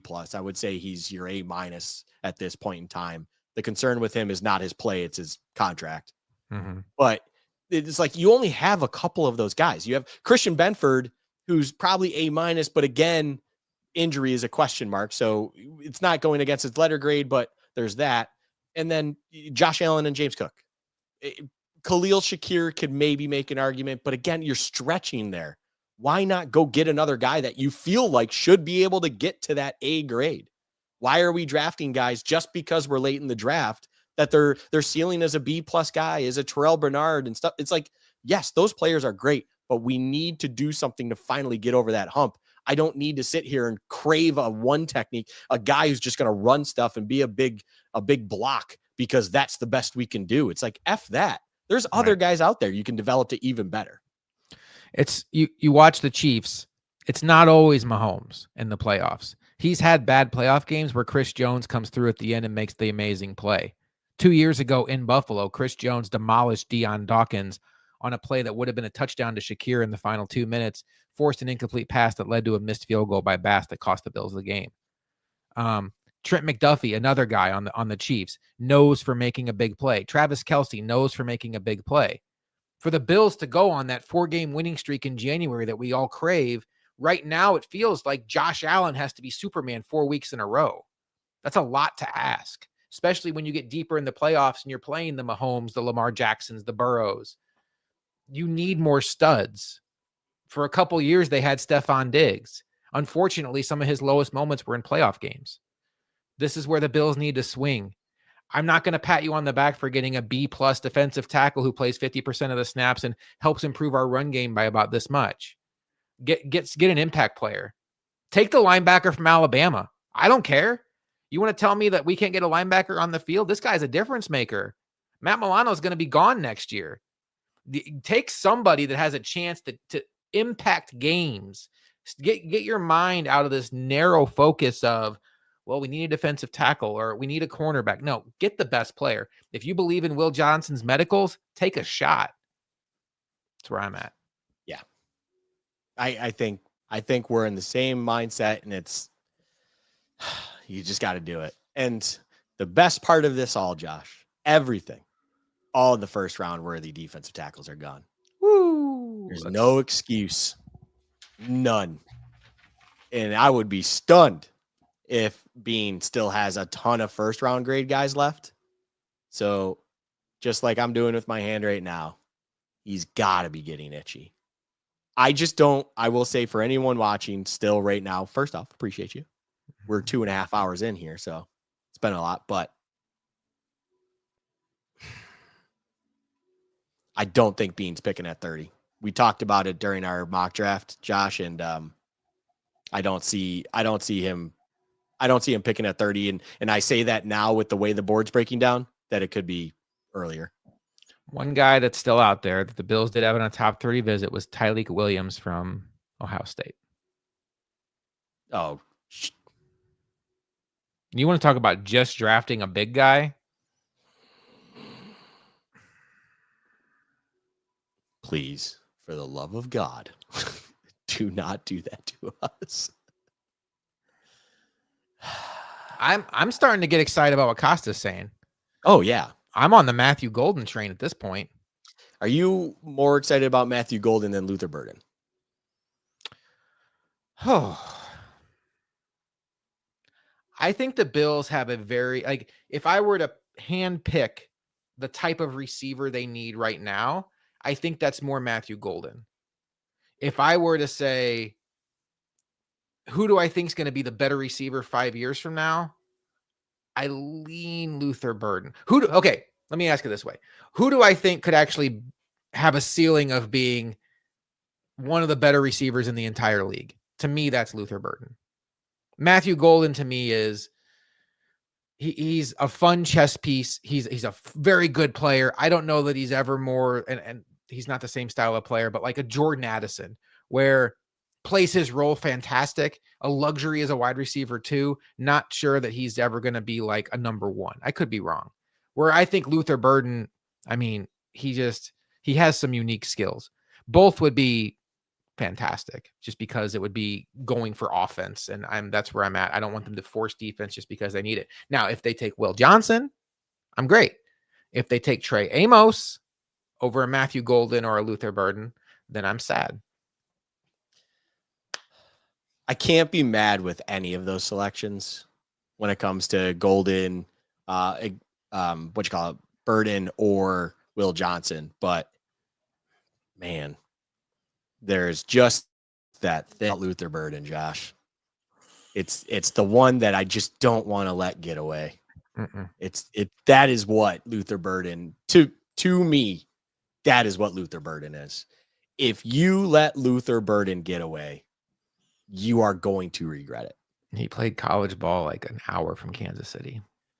Oh my God, just don't.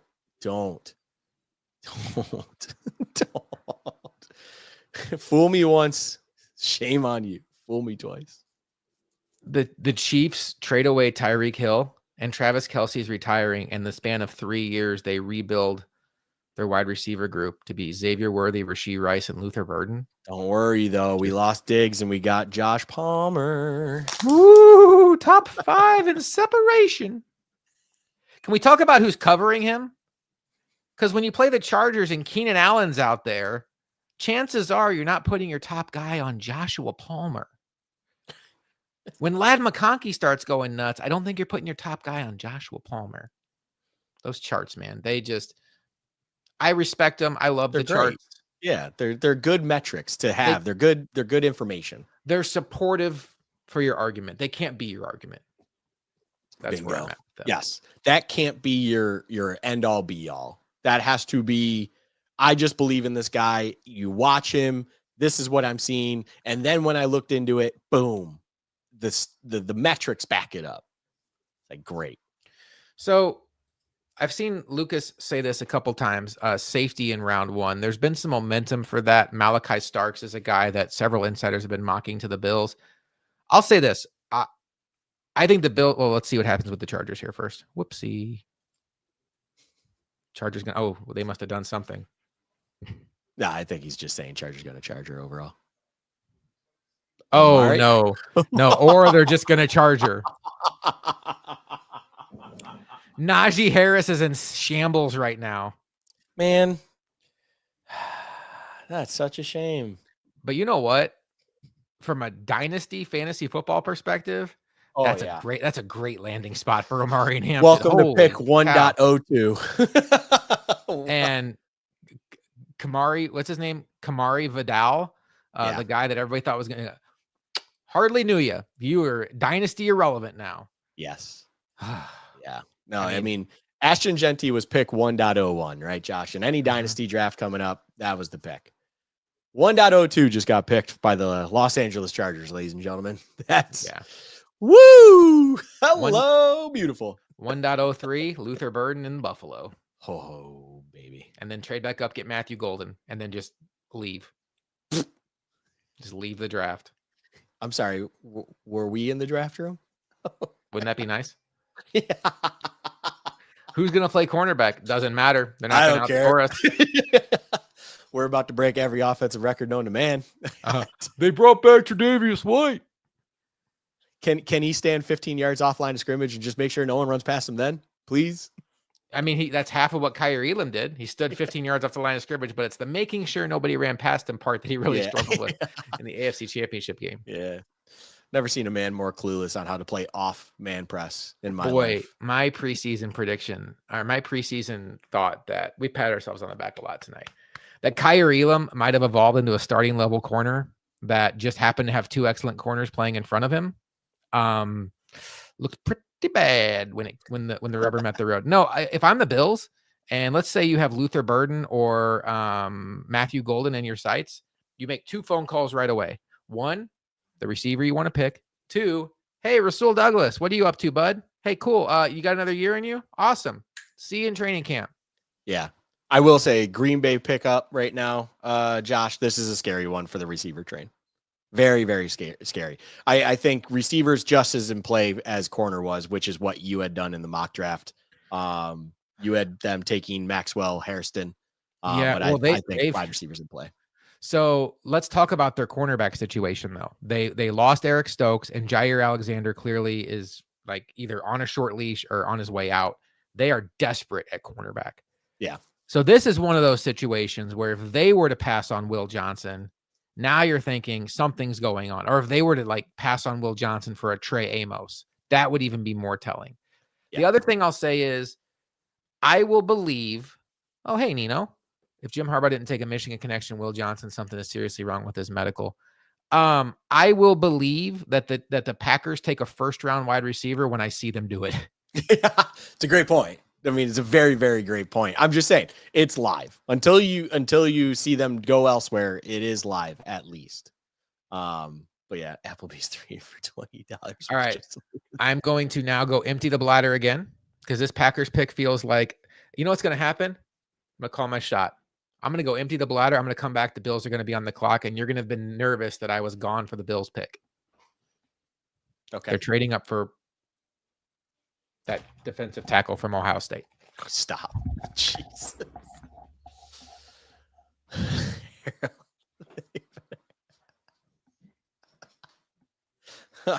what are we doing with Applebee's on set? Although I'm guessing. Oh wait, no, Applebee's is an official sponsor. Yeah, duh. I don't know. I will say, going back to Nino's thing here, I'm all aboard on that thought process. If Jim Harbaugh really is just not comfortable enough to take that where that is even a positional need, there is a serious concern. Still love the player, and if you're not moving in at 30, that's where it is. You can't be upset with it, but you just at least then at that point really hope that the Bills did their homework, and just the way their board broke down is the way it is. But that is a concern where now maybe he really is someone that was falling out of the first round, as Daniel Jeremiah somehow sneakily put out there a day or two before the draft. The Packers, as Josh said, I think you have to draft a receiver in the first round at some point in time. Yes, they never do it. They always go defense, especially in the first round, it feels like. But I don't know. Corner, wide receiver. I don't see anything else coming off of here. So it's just raw looking at it. I mean, well, other than edge, you can always take edge. Packers probably could use an edge as well. Mike Green is still there for what it's worth. So 3 position groups. One they traditionally don't take in the first round. But yeah, I kind of was just talking about Josh as you got back. Mike Green is still there. I just realized that looking down. And Mike Green could be also in play because edges are edges. Like you can always take them. So you're talking about the Packers or the Bills? Because I think both. For the Packers. I think Bills too. If he falls at 30, he's absolutely in play. Yeah. Oh, yes. So I don't think your trade prediction, one, it literally hasn't happened, but then I don't think a trade's happening here. I think the Packers are just really struggling to try to figure out who the heck they wanted to draft. This board has shaken up in a way that I think these later teams, Josh, did not expect it to be, where now they're like, holy shit, there's legitimate players sitting here on our first round board that we absolutely did not expect to be here. Mm-hmm. And then I'm imagining also they're letting the clock bleed so that the Packers fans can have their moment. I would imagine that's in play in this too. The draft's in Green Bay, which feels like obviously it's a small market. It's not a place you would really expect it to be at all. So they're letting the clock bleed just so that, they can have their time and shine. I'm sure they're doing something special for them and all that. Now Kirk Herbstreit's eating a hot dog. Well, they certainly don't serve hot dogs at Applebee's. So, and the pick is in. Adam Schefter tweets, Michigan cornerback Will Johnson has a knee issue that has concerned some NFL teams and helps explain why he has not been selected yet. Yeah, I mean, okay. So we knew that, but yeah, it's just like an absolute confirmation at this point. I wonder if why we've seen Brendan. Yeah. Hey, Brendan, what's up, buddy? By the way, congratulations on your life event that is going on. By the way, we congratulate Costa. I'll just share it, Brendan. And I'm not going to share it because somebody's watching and knows him. It's not my news to share, but congrats again, buddy. It was stuffed crust pizza. One reason why it might be slowing down too is when the Steelers passed on Shedeur Sanders. I wonder if these teams are now doing what you talked about, calling the Browns, the Saints. Yeah. Hey, do you want to come get a quarterback that you maybe have a first round grade on? Maybe teams did what you said. Like once he gets past the Steelers, now it gets interesting. That could be what's leading to some of these clocks going down. Yeah. And you look at it too. So Packers are on the clock now. You got the Vikings up next, the Texans after that, the Rams following. Those are all teams you could easily see moving. They're not teams that feel like they need to sit and pick. They all, you're now, of course, in the playoff team situation, but on top of it all, they're teams that have shown traditionally they have no problems with just moving the chess piece around, acquiring assets, or, in the Rams' sake, they just like to abandon all cost as well. But, they are all teams as well, Costa, that need corners. Why were all these teams needing corners that ended up deep in playoff runs? Maybe corner doesn't matter. No, I'm just messing around. Are you dumping a can into a cup? Oh, yeah. Styrofoam cup is the move. You get a fountain soda. You drink it. Then if you want to stay up later than usual, you recreate the fountain soda. You're welcome, everybody. But it's not fountain soda. It's canned soda in a cup. You Men in Black it. You forget it. It's like, oh, my fountain soda. Okay. All right. Mark right. They couldn't find like a Packers legend to do this. They have Mark Murphy. I mean, Well, they did have Clay up there at the beginning, so they've had other Packers involved in this. could have got Rodgers or Favre. Favre could have texted the pick in. Well, I mean, Favre likes texting picks. Yeah, he does, but also Favre. I don't think Favre is someone that. Well, this is a great tweet right here. Recreate message in the aggregate. And the what? Exactly. Yeah. It gets on base. In the aggregate. It's a great poll. All these Packer fans showed up to watch him take a guard. No, really? Come on. No, I don't. We'll see.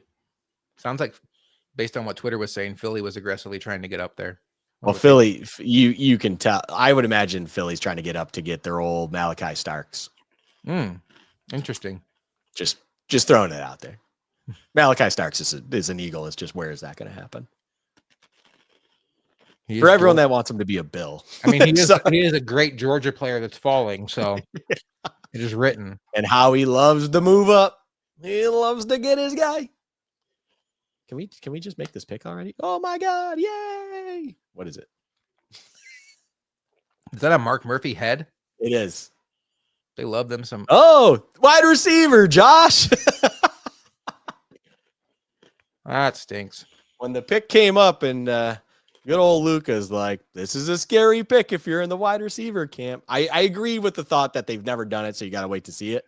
Well, Josh, I'll let you take it away, but we've officially seen it. We've officially seen it, and Golden is going to be in the green and gold. Good pick. Ooh. I love that connection, by the way. They are deep at receiver. They have Romeo Dobbs. They have Christian Watson, who maybe they're starting to lose a little bit of faith in because he just can't stay healthy, unfortunately. The one guy who seems to actually be somewhat consistent for them is Jaden Reed. And now they have Matthew Golden in the mix. They have a couple of good tight ends and Tucker Kraft and the other guy. I think it's an M something. I'm so out of football shape with my brain right now. Well, in your defense, Josh, when it comes to Packers receivers, those are ones that even for fantasy purposes, betting purposes, anything in between, it's tough to know where the heck it's going. So I'll give you credit for that. Well, I couldn't think of their second tight end. I got all their receivers. Boom. No, I know. I'm more just looking at it from a receiving weapon dynamic. That's a good spot for him, though, because he doesn't have to go there and be the guy. He just go there and be one of the guys. Aaron Rodgers is punching air right now. You sons of bitches. And I'm not even a Steeler yet. You know what I want to happen, Josh? And this is coming from someone traditionally that's an Aaron Rodgers fan. I just want this to be said. I want him to eventually announce that he is signing with the Pittsburgh Steelers. And that day, they trade George Pickens. That day. I love that. And the Steelers are trying to attract Rodgers by making him feel right at home by drafting a defensive tackle. Yep. Bingo. If you were the Bills, would you trade for George Pickens? I don't think I would. No. Nope. Especially because it feels like if you're trading for George Pickens, I think the Steelers do an incredible job of understanding, like, keeping any problems in house. And so you're just seeing a player for their maximum value and output on the field. And George Pickens is still someone that you're moving for a lot on potential and everything like that. Yeah, I mean, that receiving core is, as long as they can all stay healthy. Yeah. We love ourselves some Watson on this channel. I'll say that first and foremost. And Wicks is like the guy that you always target in DFS anytime one of them are hurt. That's kind of ruined now that Golden's there, but Jaden Reed was the guy that I loved betting on all the time because, boy, would he first touchdown scoring and stuff like that. Ooh, he's great at that. But Golden certainly throws a wrench in the mix there, but it's not great for my Jaden Reed dynasty stock because now it's even going to be more confusing in Green Bay. if you have stock in Green Bay receivers, hang your hat on the fact that it's never been a known thing to begin with. So why would that change? That's all I would say to that. Like, why would any of this change? Like, it's got to be a rotational situation, it feels like, where it's this guy's week, it's this guy's week. Yeah, I mean, it brings all the stocks down, as Costa's saying in the chat, just simply because you're just adding another legitimate guy in there. But it's, I don't know. This feels like maybe this could be the Nick and Emanwari pick. Oh, Josh. Come on. I can barely fit my head through the door. Oh yeah, it was your pick. Come on. Don't do that to me. Probably not, Brendan. He really fell off last year. You never know. I mean, depending on what his market is, could he come back on like a 1-year prove it deal? I wouldn't think so. But if as the summer goes on, if he's willing to go on a prove it deal, I could see that. But it went so poorly last year that I just don't know if that would be something they would do. I think Joshua Palmer, I'll give Joshua Palmer this. I think that kind of takes them out of the Amari Cooper business.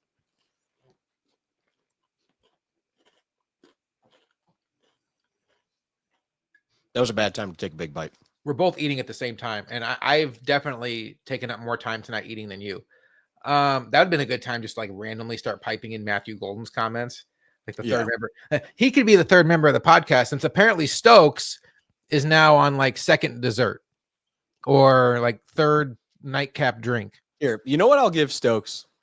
If he watches this back, I'll give Stokes credit for this. Some hotels just do not have the built-in infrastructure to support what we do. I will just say that. They just don't. It's very, very difficult to do this kind of thing on hotel infrastructure and Wi-Fi. It just, you need a hardwired connection. Stokes Hamid confirmed. I love giving Stokes a hard time, but he got himself a good one. Yeah, it's if you're traveling, stuff happens, man. This could be our first safety. I think that's what we're gonna get here. I mean, buddy, if it's Nick and Monrory, woof.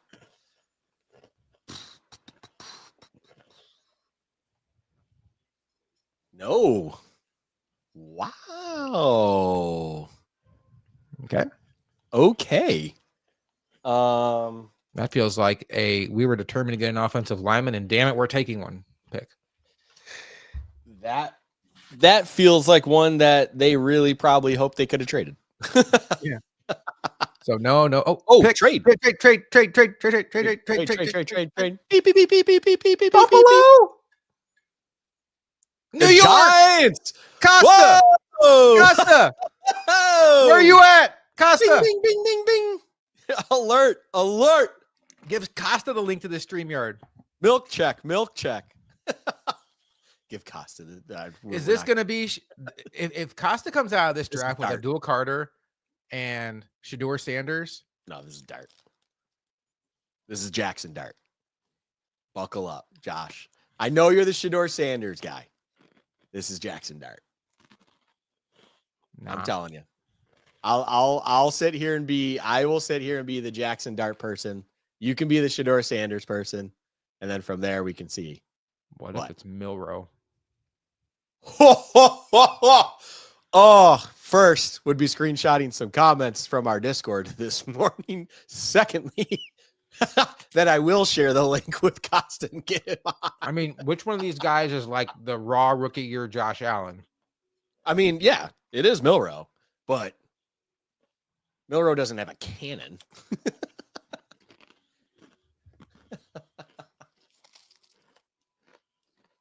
Whoa. I'm nervous for Costa. What are we hoping for, Costa? I'm thinking he's hoping for Sanders now. I think he's changed his tune. Unless he was just assuming Sanders would be gone by this point through all conversations. Oh, yeah, that's interesting. The Giants didn't give up much either. Really? They gave up a third and a future sixth. Oh, do that all day. Mm-hmm. Do that all day. If there's a guy you're targeting here, especially if assuming it's quarterback, like we're saying, yeah, that makes sense. Okay. I mean, they're coming up from 34, but no, at this point, Sanders is perfect. This is exactly where you want to take a quarterback like him. Mm-hmm. I think it's Dart still, but Shador Sanders. Dart just smells Dude. like a day ball guy. You give me Shador Sanders throwing to Malik Neighbors. Oh, yeah. That'd be fun. No, it'd also be fun when they're losing and those two are on the sideline. If they manage to get up into the first round again and get a quarterback, and the only thing they cost themselves from a future draft is a 6th round pick, like, holy cow, they're still very live for Arch Manning if it goes south. Yeah. Yeah. I mean, you could Josh Rosen it. Well, didn't work. All right. On to the next one. Although. And now, the one thing I'll say about Dart is there was some talk out there that the Rams were high on Dart. Maybe that's why they got connecting dots. I can't see the Rams taking a quarterback, though. As much as it makes sense, actually, I don't know. So, but I feel like McVay is going to go into broadcasting the second that Stafford retires. He's like, well, guys, it's been fun. It's been great. They're offering me $25 million over there a year. Yeah, we'll do that. we'll happily sit in a nice booth or in the, what do they call that? It's the game day studio. Yeah, he'll broadcast for a few years, get rich, and then he can pick whatever landing spot he wants to come back to coach at and pick whatever quarterback he wants. Yeah. Yeah, it's a great, that would be the ideal move. Man. I don't know why it just felt like Dart was more of a Dable guy, and that's what I just can't get my head around. I can understand the Sanders thing, and I wouldn't sit here and be like, oh, that's a dumb pick. It's a good pick. Man, I watched way too much Ole Miss this year, and maybe it was the scheme. Every time I watch a Dart, it was like great play, and it was like, what are you doing? That's fair. Boy, did that happen to Josh Allen a lot too. Again, Jackson Dart is not Josh Allen. Shador Sanders is not Josh Allen. No one is Josh Allen. Josh Allen is Josh Allen. But I'm hoping that face wasn't a spoiler, but no, damn it, Josh. It was accidental. No spoilers. No, I forgot. I logged in to see if anybody was like talking about like, oh, wow, I wonder what they're doing. And I forgot that they're ahead of us. You son of a gun. Yeah, it's commercial break time. Oh, dang it. Commercial break. Just to build the suspense. It's just our ticker. Oh, I got to update. I got to update my small ticker too. All right, we're back. We are back. We will learn soon enough what is going on. Dable looks like he is about to erupt. Yeah, look at that dap up right there. He is going to erupt. Wait, that's different than what I read on Twitter. That's a 2, a 3, and a 3. I thought it was a 2, a 3, and a 6. Still, I mean, it's not bad. That's not bad. It isn't nearly as good as what you had said, but it's still not bad. Yeah. Let's see. Where's Matthew Golden? It wasn't a bullseye.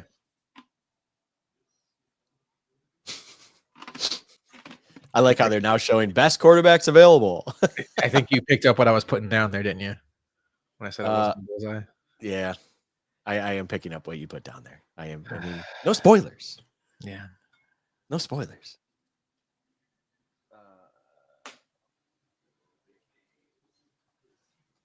You could tell by that handshake, though, Dable got the guy he wanted. Yes. Oh, that's what I mean. When that dap up happened, it was like he's hyped.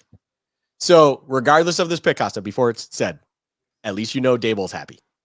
Just remember that.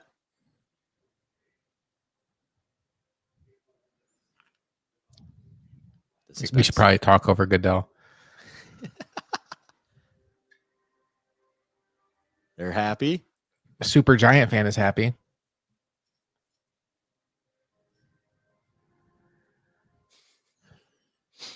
Jackson Dart is a Dable guy. It just, I couldn't get it out of my head. I couldn't. I mean, he brings the mobility to it. Well, we got some change in chat.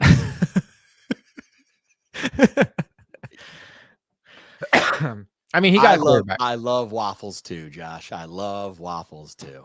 It's a great breakfast item. Hey, I mean, we're fans. Hey, you got a guy. You got a guy that Dayball was hyped about. He was. I mean, he looked like he was about to throw that chair.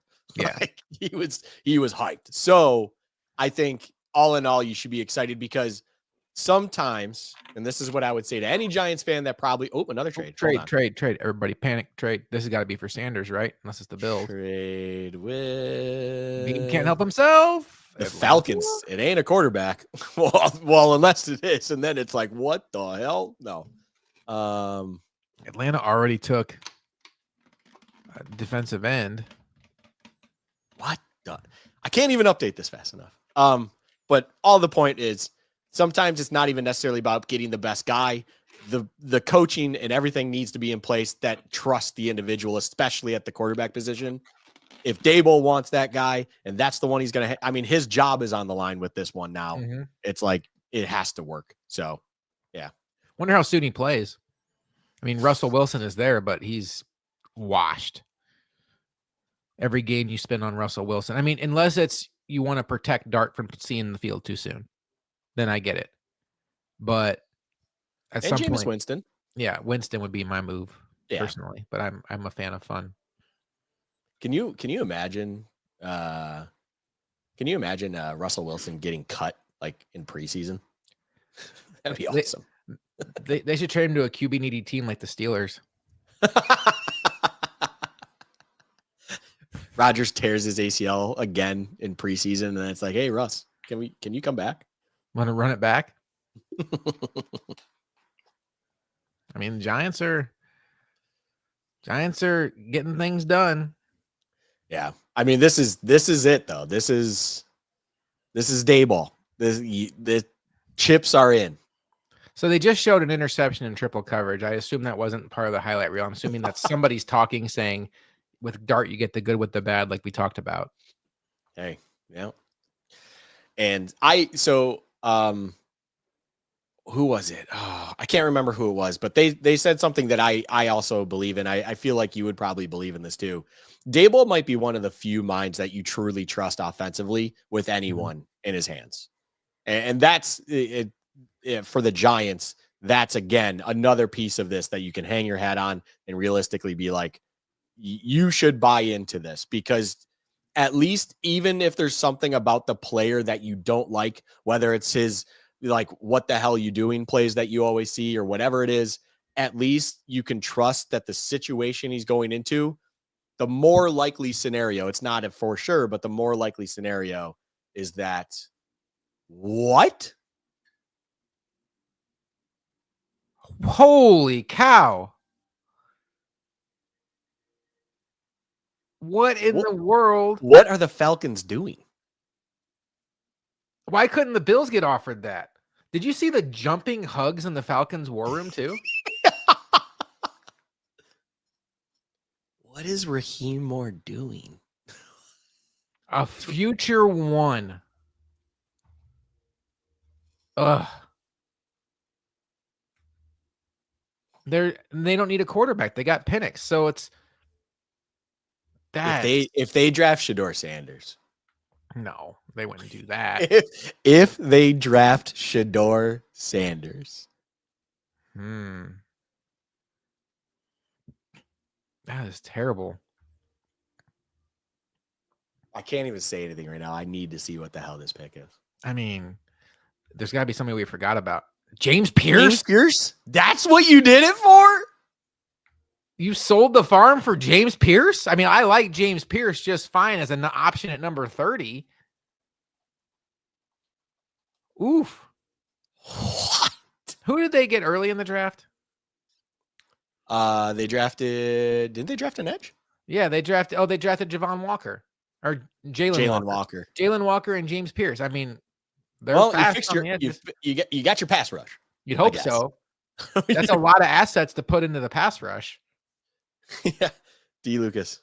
Falcons GM does not care what anyone thinks about his draft management. No kidding. Hey, we just signed Kirk Cousins to a bunch of money. We're going to draft Michael Penix. Hey, we drafted an edge. Oh, I like this edge too. Can we sell our future first? Yeah, why not? Oh, what? The Rams absolutely made out there. Holy shit. I mean,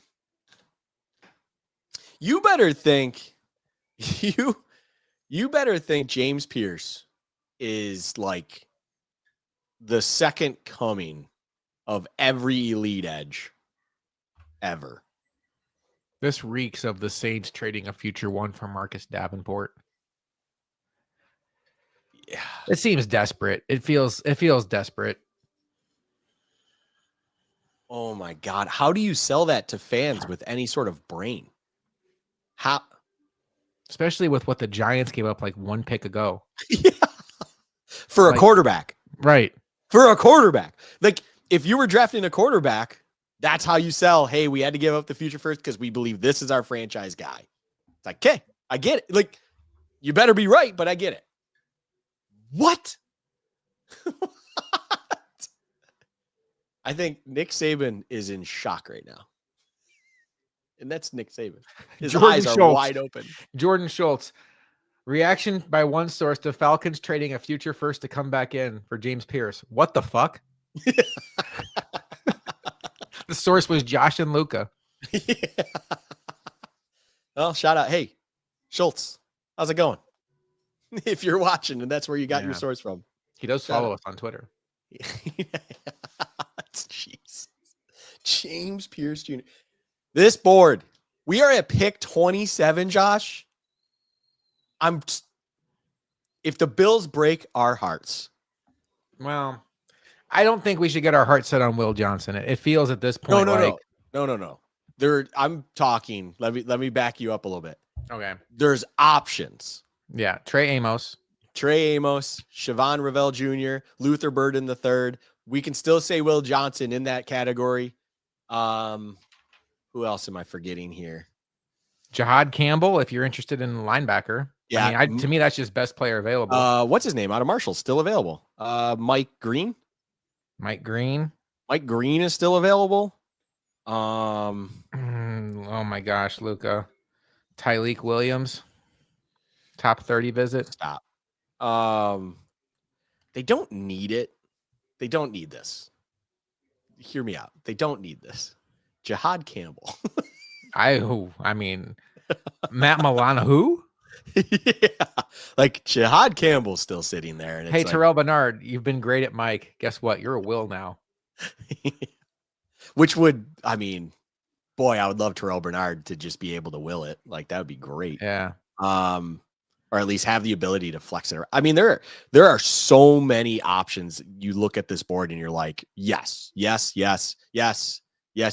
then there's one big no. Big. Physically no. in stature, no. And that's probably going to be the pick. If they are set on Tyleek Williams, Josh, that smells like a Keon Coleman situation where they're just going to trade back because they can't justify a first round pick on him. How do you take Tyleek Williams in the first? How? You better be effing right. if that happens, your career's on the line in my eyes. Not in actuality, but in my eyes. What the? Because we know, rule of thumb with the checklist, is there anyone else on the top 30 list that other than him on the board? I don't really know. I'm starting to get into a Tyleek Williams fear bunker. Because we know that that's one piece of criteria that they need to meet traditionally. Oh, no. What? Nino put something. No, I'm just saying, like, we're getting into this fear bunker. Nino, there it is. Would not be surprised to see a Cleveland Buffalo trade. Yes. That's if they're set on Tyleek Williams. Hey, Cleveland, you want Shador Sanders in the back end of the first round? Give us what the Rams got from the Falcons. Well, the line is set. We don't make the rules here. Could you imagine having Cleveland's first for next year? If you're the Bills Oh my God. Oh my God. Take whatever you want. Take Luther Burden and someone else and break the rules of the NFL. My guy X hanging out. That's wild how much they gave up for Pierce. He's good though. And with Walker and Dallas Turner from last year. Oh, I forgot. Did they take Dallas Turner last year? I thought that was the Vikings. No, he might be right. Because why would they? No. take Dallas two Turner's the edges? Vikings. Yeah, Dallas Turner's But the Vikings. I hear what he's saying though. Like that. The thing about Pierce, he is explosive on the edge, and he's actually a good run defender too. He's just so light underneath that it's tricky. It's just hard to see him holding up against NFL defense or offenses. I don't know though. Lucas asking, is Will Johnson considered discount 230? I mean, if he was fully healthy, I think he'd be a top 10 pick. So Yeah. you have to figure out what you feel about his foot and his knee.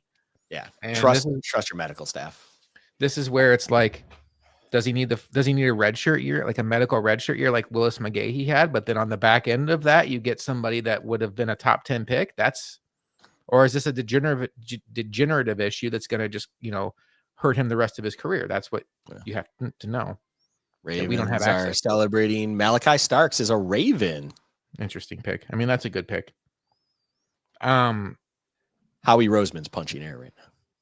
The thing about Malachi Starks, he's a little redundant with. Never mind. I was going to say he's redundant with their excellent safety, but it's like, imagine thinking like that's a bad thing. I like Malachi Starks. I do. I really do. He makes a lot of sense as a Raven.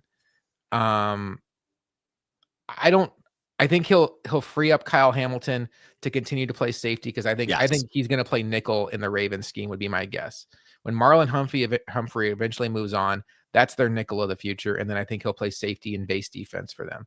Yeah, and if you even remember in that divisional game against the Bills, when they had a little bit of a banged up situation at the corner position and nickel became a big problem for them, that's where we were finding a little bit of success against them and everything. Yeah, no, come on. Brendan's out here just trying to start some violence. Yeah, we don't need. Come on, yeah. Get that happy place, Brendan. Yeah, we're in a great mood right now. We're super happy. The Bills are up in 2 picks, and we're just this board is phenomenal. I mean, and Jahdae Barron is off the board. God, if only that didn't happen. Oh my goodness me. Although I don't think Jahdae Barron would have kept falling to this level anyways. But again, yeah. The Lions probably have to be a bit upset right now. If I had to put money on it, I'd say that Trey Amos is going to be a Bill in the next 20 minutes. I'll start with saying Mike Green's about to be a Lion. I don't know about what the Bills are going to do at 30, though. They're definitely... I'm actually going to be surprised if they stay at 30 and pick still. Like, I really am. Like, they're not going to trade to 29. I don't think that would be weird. But I think they might even, like Nino had said earlier, trading back with Cleveland, get him on the phone. Hey, do you want to secure a guy with a 5th-year option here? We like how the board shuffled where we can pick, second pick in the second round, what we're looking at most likely. So, man.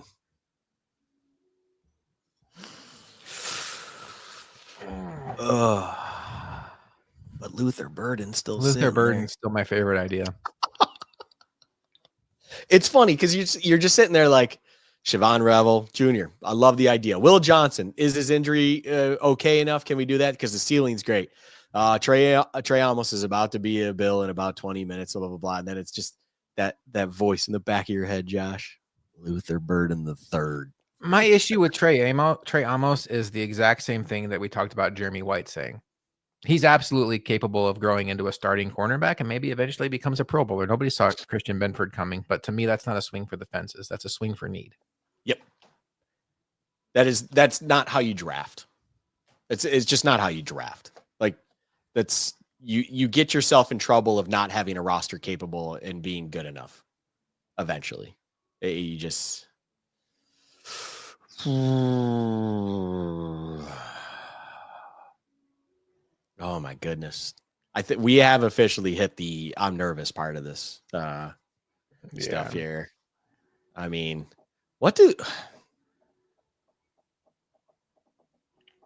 I'm trying to think. So if Mike, I said Mike Green's about to be a Lion, it feels like, in my opinion. If they go with Mike Green, then what is Washington to? Washington, supposedly, I feel like I read elsewhere, Josh, recently, that they are also someone that was interested in a guy you talked about earlier this show. They were a Travion Henderson team. Mhm. That would be an interesting thing. So assuming it's Mike Green and Travion Henderson coming up here, I mean, in the 3 years we've been doing this, I don't think the board could have ever shuffled in a better way. This is now our third year. The first year, of course, was the trade up a couple spots to get Kincaid. We did our thing with Kincaid. Last year was the thing that happened, and so be it. Do you think, let me ask you this, do you think that Brandon Beane is sitting here with the likes of the individuals, even on TV right now, Will Johnson, Mike Green, Shador Sanders, Maxwell Harrison, Jihad Campbell. I mean, we talked about Siobhan Ravel. We talked about Luther Burden III. Do you think he could possibly have no first-round grade on any of those guys? It's possible. I mean, the fact that he hasn't traded up yet, what did he say in his presser? He only has 15 first-round grades. I know he said less than 30. I don't remember the exact number he said, though. So once Detroit makes this pick, there's a lot of Trey Amos love out there. I'm kind of already bracing for this. Ooh, well, Trey, what? This is a good one. Oh, I'm done playing spoiler, but this is a good one. Stop playing spoiler. I'm sorry, my phone is away for now, but this is a good one. This is a good one for us. I feel like the Trey Amos love from the public must be just because that's kind of where most media and content has been driving. That's just my opinion on the fact. Like, I just think that's where that's coming from. Yeah, Brendan, you say it. All right, that's one I can do. That's one I can do.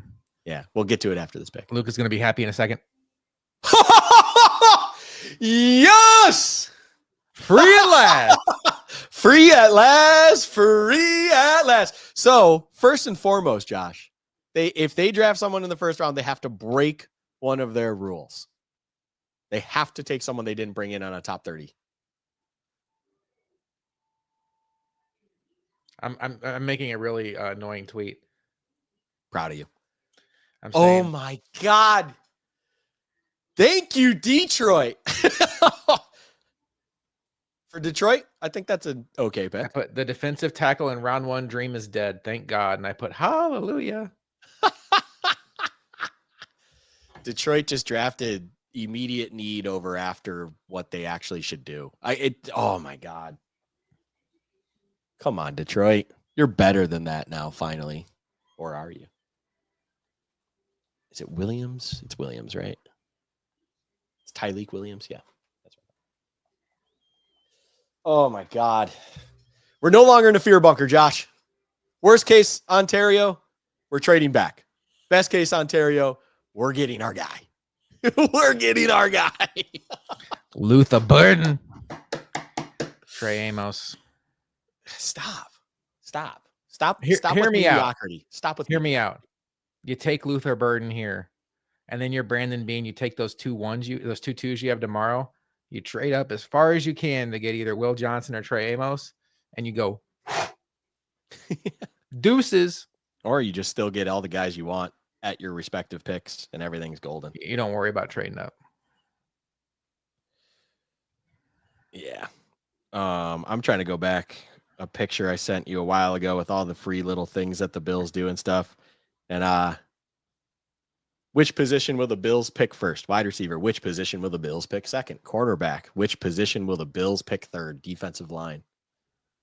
Josh, we're in a reality where that could become, in fact, reality.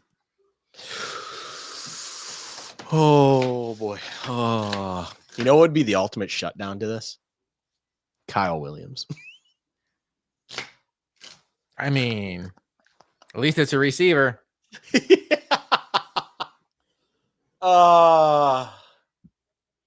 Don't do it to us. Don't do it to us. What's the most disappointing thing that could happen right now? Would it be Washington taking Trey Amos or Washington taking Luther Burden? Oh, Or Luther would Burden. you think Washington taking Trey Amos would be like a blessing?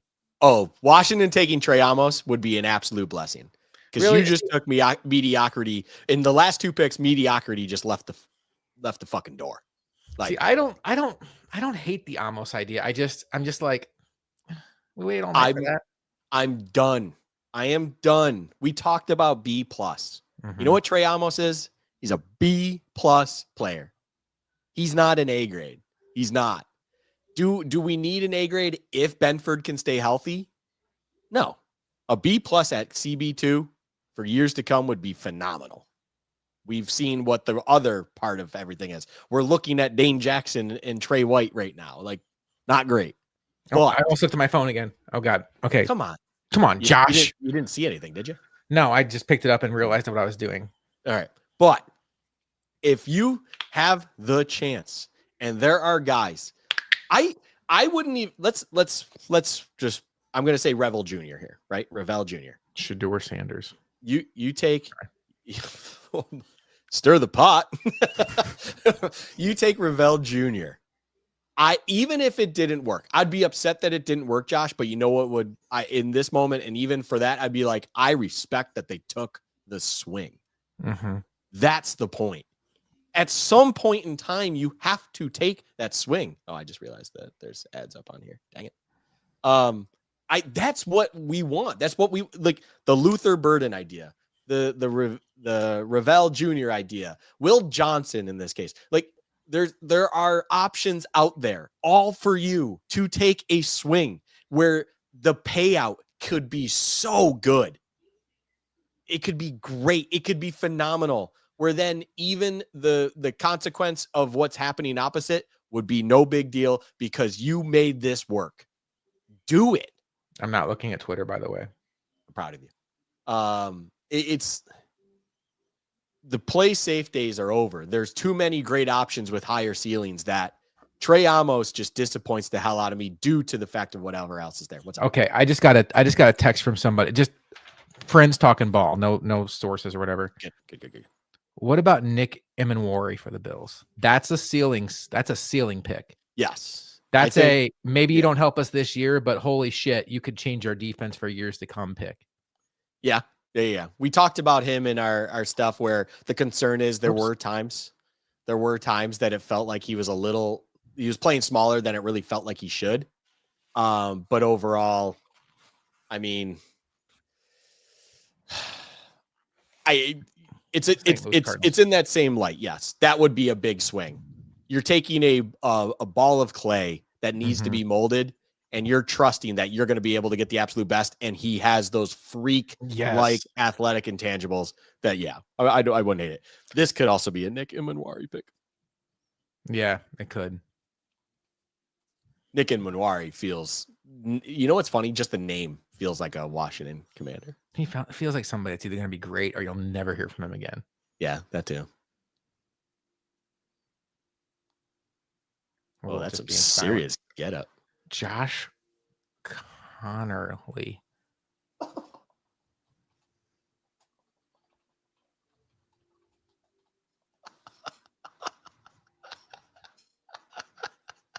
Luka. I did zero work on this guy.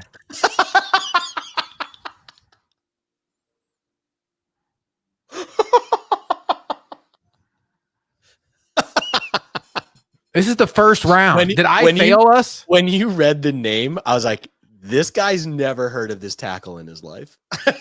This guy. I'm looking at my list like, no, I did tackles. You know what? Honestly, I mean, give me a little credit, folks. This is for the team that has Spencer Brown and Deion Dawkins. Like, I wasn't going to dive too deep into tackles. I just wanted to know the guys that would potentially go on night one while we're on the air. Boy, do I have egg on my face. All right. Anyway, enough. The Bills are on the clock. Luka and I are going to record a quick chat for the channel while we are live. So it's going to be kind of different to listen to, but this is going to be a clip that goes up on the old YouTube while we're live. All right, the Bills are on the clock. Luka, there is 5 minutes and 50 seconds left on the clock. There are still some big names available. At cornerback, Will Johnson from Michigan has been falling. There is a knee and a foot issue going on. Trey Amos is a very popular name among Bills fans. I think he is the leader in the clubhouse right now. The defensive tackle idea is dead. All the top first-round picks have already gone off the board. Luther Burden is still there, along with a couple interesting safety options like Nick Emenware. What are you feeling now, Luka, as the Bills are 5 minutes and 15 seconds or so away from making their pick? If the Bills are playing it safe, if the Bills are just unwilling to do something when it comes to a big swing mentality, Amos is going to be the guy. He's going to be the pick. That feels like the safe option. I'm not a fan. We talked about it during our live show. We're now talking about it here. Not a fan of that at all, but it's also not one I'm going to be overly upset about if that's what's announced, because at the end of the day, if that's the guy they trust, that's the guy they trust at this pick, and that's who they've evaluated from there. My favorite idea, simply put, we've talked about it all night on this live show, Luther Burden III. Go get a guy that you're taking a massive swing for, that has absolute insane high ceiling potential, that you are bringing him in to finally bolster once again that receiver core, that your receiving core of the future. It's staring down the barrel of Khalil Shakir in the slot. You have Luther Burden, who could even mix in the slot, but also feels like he could learn to be a dog out wide. And oh, by the way, your guy you took first in the second round last season, Keon Coleman, could continue to develop in being kind of that high point, jump ball, deep threat, whatever else you need him to be. That 1-2-3 punch as a young, promising receiving core is something you could really hang your hat on with the reigning MVP of the league under center. That's my favorite idea. If they are stuck on corner, realistically, I would love to see them go with the more high ceiling stuff. Emenware is a great idea for a safety and maybe even nickel pick, but Pick overall, Will Johnson too, but picks in. Okay, so there's not a lot of like high fives and celebrating. You saw a handshake. I think if they cut to Adam Schefter right now, it's a sign that it's Will Johnson, because he's going to update us on the medical stuff. He clearly knows the pick. If they don't cut to an insider like Field Yates or Adam Schefter, my guess is it's going to be Trey Amos. My hope is it's Luther Burden or Siobhan Raval or Emenware, the safety. Months and months of preparation. And they have more picks in this draft, by the way. It's not over with after this, but cornerback is certainly a need. You know, they currently have Christian Benford and then Taron Johnson at nickel, who's not getting any younger, by the way, and age was starting to show last year. They brought back Tre'Davious White on a 1-year deal, but like, holy cow. If you watched Tre'Davious White at all last year, that wouldn't give you any confidence. And then Dane Jackson brought back on a veteran minimum deal. They have to add to the pipeline at cornerback at some point this weekend, and smart money would be on them doing that right now. But Luka and I are still holding out hope for a swing for the fences pick. It's that time. You're taking this pick here. There's clearly, they would not draft at 30 if they didn't have someone they didn't have a first round grade on. So who among the mix do you have that first round grade on that's here? In my opinion, I bet you my money would be on there's multiple. The way this board is broken down, some of the surprises that have happened, especially of late before this pick, I imagine there's multiples. They turned in this pick fairly quick, and I think there was probably a quick deliberation overall. But yeah, we're seeing this pick here. I'm praying for Luther Burden until we see otherwise. Or Will Johnson. Will Johnson would be another fist pump. Luther Burden, fist pump. Emenware, fist pump, lesser degree. Trey Amos, I get it. Oh, yeah. I remember this kid. Like, this is the Bills guy that met with Brandon Beane on the video. He gets to announce the pick. That's really cool. That would be really mean, though, to make him pronounce the name Nick Emenware. That would be mean. It's easy to say Luther Burden the third. I mean, Trey Amos is. Will Johnson is about as easy as it gets. Will Johnson is as easy as it gets. Yeah, we don't have the audio here, so we're not trying to disrespect this, but at the same time, they're of course doing the introduction of him. Not me reading this kid's lips. Come on, buddy. This is your moment. Oh man, he's hyping him up. Good for him. Let's go. Live it up. It's your time. I will say, before we hear this, it's only 3.5 hours, Josh. Quick first round. Quick first round indeed. Love it. All right. Stage is his. Come on, Tommy. Bring us a future Pro Bowler, Future preferably on offense. future That all catches the ball from Mizzou.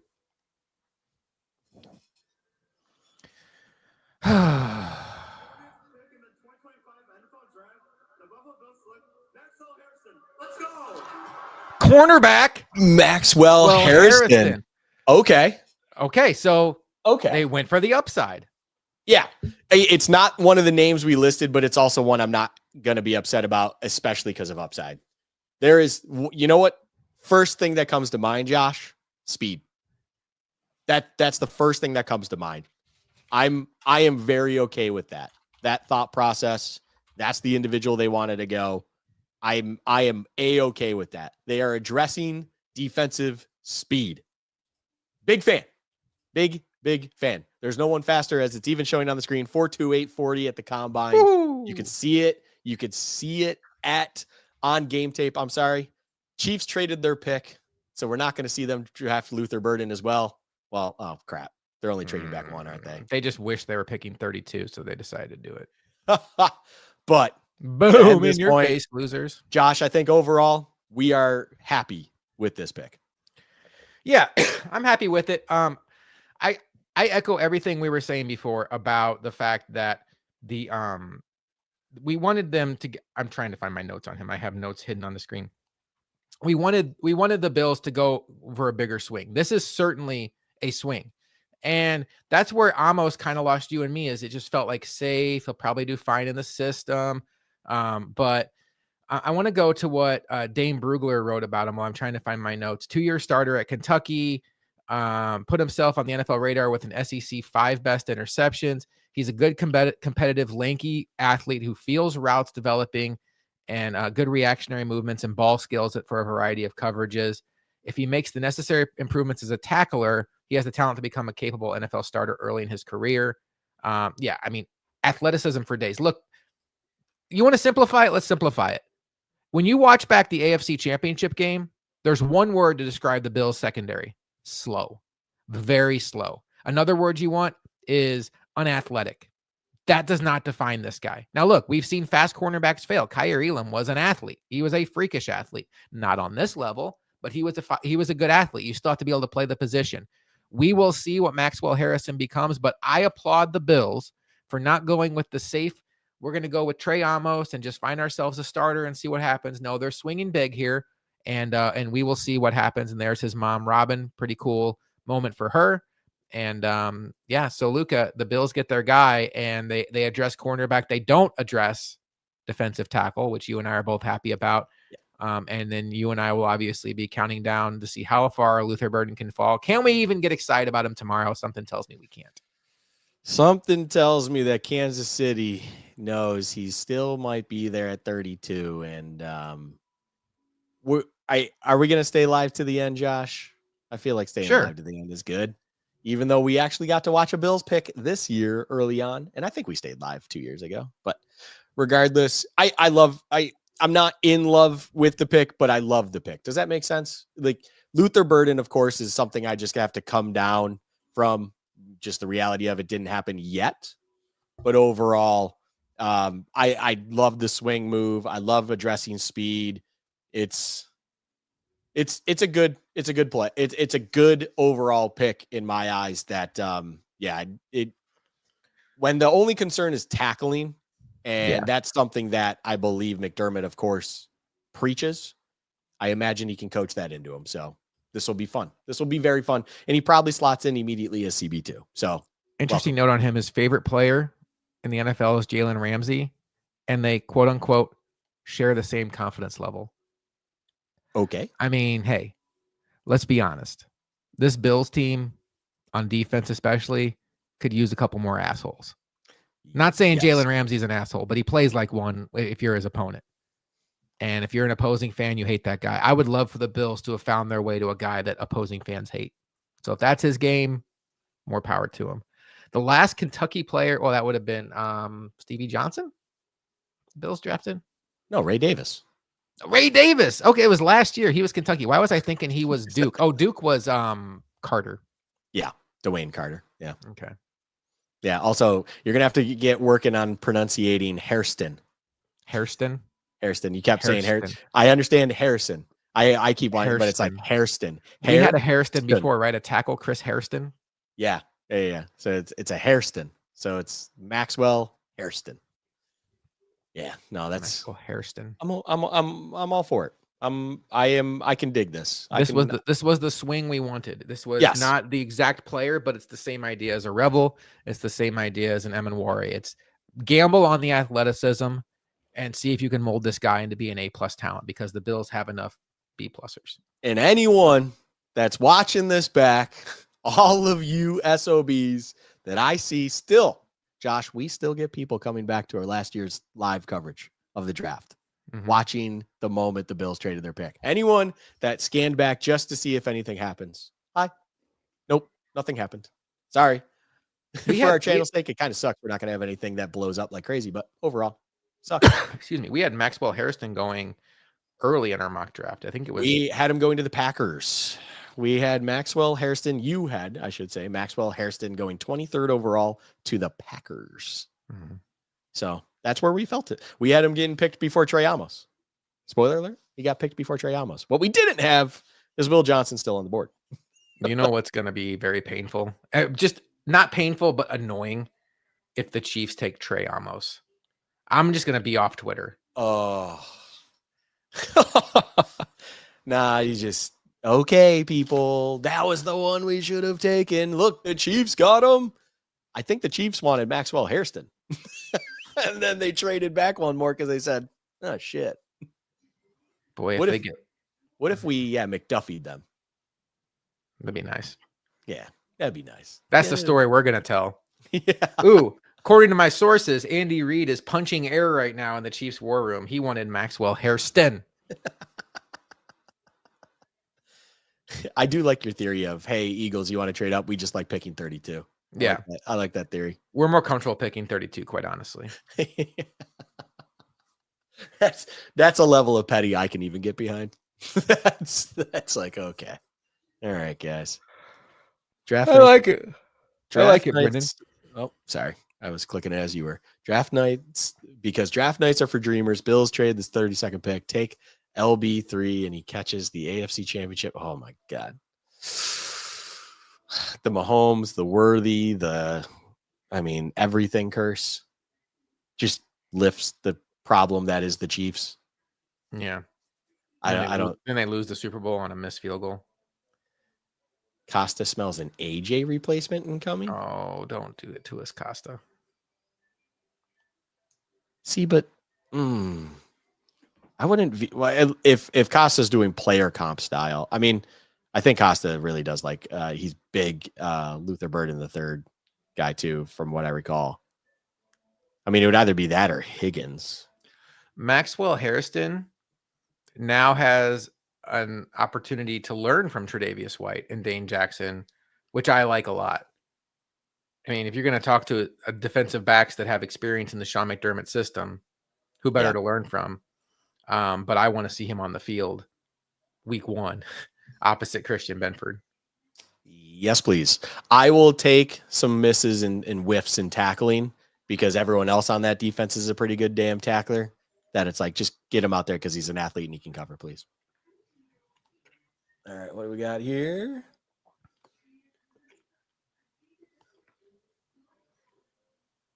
Ooh. Jihad Campbell. That's a great pick for them. That's an annoyingly good pick for them. Yeah. It's not a Georgia guy. It's a Bama guy, though. Crazy. They just keep every year, man. They just keep getting better, man. That's what they do. That's just what they do. I mean, I would have taken him and just like said, Milano, it's been nice. I mean, yeah. You could have had that 1 year transition where they're both just kind of interchanging, but at the same time, by the end of the year, you're probably like, hey, Jihad, you're playing the meaningful snaps. Mm-hmm. Hey, Lamar Jackson and Derrick Henry are coming to town, so you're on the field. Yeah. But now we have Maxwell Hairston out there. It's the perfect way to say it. Philly and Baltimore always get the talented guys who fall. I feel like we say that every year. Every year. And when I've had the Ravens in mock drafts, I say the same thing. It's like they're going with Kyle Hamilton. Why? Because he's fallen somehow to 12 and he's one of the best players in the draft. They will not pass up on that opportunity. Like things like that happen for these two teams. It's just how it works. This guy would have been top 10 pick if he hadn't been hurt. Yeah. I mean, you had him in our mock for anyone that's still listening. First, again, appreciate you. You had him going 17th overall to the Bengals. Mm-hmm. I mean, that felt right and even felt like a great pick, like steal wise. He's here at 31 for the Eagles to take. Yeah. He's a dog. And as great as the Eagles defense is and was when they won, like linebacker kind of felt like the one where it's like you could get them there. Like Zach Bond had a great year, of course, and all that, but like that's where you looked into like they're not freakishly athletic there, right? They just have good players. And now they are. And now they have a freakish athlete. It's like crap. The interesting part is, though, there's a Philly fan I was talking to earlier today where he had said that there was a lot of thought that they were looking at defensive tackle and a bunch of like Walter Nolan and such. Oh, Josh. I got to change a media asset here real quick. And then I'm going to change to this and this. Well, look who it is. Hello. Well, You need some light. I'm all right. Had a very some light shining on your face there, Stokes. Yeah. This hotel room doesn't have much. It's the hotel. Yeah, all good. How you doing? Yeah, I'm doing well. How about you guys? Good. So what do you think about Maxwell Hairston? Well, I mean, I'm happy that we're getting some speed in the secondary, and obviously we need to combat the things that we've seen annoy us as far as watching the game. And I could have been comfortable with LB3, of course, but I thought defensively, Emenwari I'd have been just fine with that. But Hairston, I'm definitely comfortable with going that direction for sure. Luka and I talked about this leading up to the pick. There was a lot of momentum for Trey Amos. And our issue with that was while he's a solid player, it feels like maybe he's capped at being like a B+ player. And the Bills roster is just loaded with B+ players. They don't have any A+ players outside of Josh Allen. And this was what we wanted. This was a swing on a guy with athletic attributes for days. And, maybe he's not as game ready right off the bat as a Trey Amos, but by the end of the season or by next year, maybe he develops into that shutdown corner that can play man or zone, something that maybe a Trey Amos just didn't have in his ceiling. Do you echo those sentiments where at this point the Bills are a team that needs to start swinging for the fences? Yeah, I think that the Bills have an infrastructure pretty much everywhere at all levels to be able to bring someone along. I think we saw that with Keon as well, that we didn't need him to be the number one right out the gate. It's just a paint by numbers, as you like to say. And when you have this secondary as the Bills have, that we're going to have the ability to bring him along and not say, hey, you need to be day one. Shut down that other side with Christian on the other. So I think this is a really good idea, and we know McDermott and the defensive staff, they do so well with defensive backs. And then when you have guys like Trey Day coming back and being able to, as you guys mentioned, mentor this young guy and get him ready to compete for the Bills, it's a match made in heaven, in my opinion. Josh, you know what it kind of feels like might be the situation that happens is something that was similar to 3 years ago, where you had Trey White and you had someone at least ordained that they trusted on one side, but then they're rotating something else on the other, right? You had your one trusted side and your rotation side on the other. That feels like maybe the reality of it early on. And then they're just going to kind of go with hot hands from there, which is how Christian Benford ended up winning the position that he did. Josh Simmons, huh? I mean, that's a name that's been linked to them for a while. It makes sense. It's not Luther Burden. So Luther Burden and Shedeur Sanders are officially second-round picks in this draft, at least. There's a chance. There is a chance. I'm getting Cleveland on the phone right now. If he falls to the second round to the Bills and they take a defensive tackle, I'm trying to remember the first of the 2 seconds. Is it in the 40s? No, like it's 54, I think. Or something like I was that. trying to think of where the Vikings is, but yeah. All right. This has been a first round stream. Look at us. You came in right before the end. What was for dinner tonight? Yeah. So I had a bacon wrapped pork chop with green beans and mashed potatoes. Okay. I was And meaning like the restaurant, but also go ahead and tell me. helping people with busted faces. Oh, jeez. Okay, I that did see sounds that. more interesting. I did see that message, Stokes, but I just didn't say anything during the stream. That sounds way more interesting than what you had for dinner. What do you want to say about that on air? Nothing. I mean, I don't drink alcohol, so Mhm. when you're around people that do, and you see them acting a little weird, a little crazy, I mean, just I'm a nurse, so it is what it is. I just do what I do. So I took it as you were like busting the faces. Okay, so you're helping them with busted faces. Okay. Yeah, I saw. I perfectly 9:53. Stokes had sent something, and I finally saw it a little bit later. And I was debating for a hot second. I was like, do I say anything on air? And then you might have made one of your little snippy comments, Josh. I was like, you know what? No, I'll let it cook. I'll let it ride. I'm not going to say anything. And then if Stokes comes on here, maybe if he wants to address what he had to put up with, then you'd understand. Well, Yeah. Stokes, Oh, he might be gone. yeah, that's that hotel Wi-Fi, I think. There it is. Yeah. Well, I think we can wrap it up, Josh, on that note. What are you watching tomorrow night? Or are you going to be keeping tabs while you watch playoff hockey? What's your plan? So, got a buddy's diaper party. Stokes is back. We got a buddy's diaper party tomorrow, but we will have the draft on. We will also have playoff hockey on. We will also have a playoff Bandits game on. So, a lot going on, but we'll be paying I'll be paying attention, especially I'm going to be on Luther Burden watch. Just need to know where he's going. LB3. Can he be Stokes, you going to be watching tomorrow night, or are you going to be busy breaking up fights again? I don't think it's getting through to him. Or I'm digging this delay like ESPN. Yeah. Stokes, how many fingers am I holding up? Damn it, we lost him. All right. I'll try because I don't want him just to be a frozen face on there. I feel bad about that. I do, okay. I do too. Well, Luka, the Bills got their cornerback need addressed. We expect tomorrow night they'll probably look at edge, defensive tackle, safety potentially, wide receiver, hopefully, but maybe not. They have 2 picks tomorrow night, both in the second round. I would not be shocked if Brandon Beane trades back in the second round to try to get a couple more picks, but they also have a lot of picks on day 3. Maxwell Harrison, the newest member of the Buffalo Bills secondary. What's his age, Luka? Do we know that? I honestly, in my thing, I didn't have that written down. My guess would be 21, 22 years old. 21 and looks like about 8.5 months. So beautiful. Yep. Youngin'. We like him young.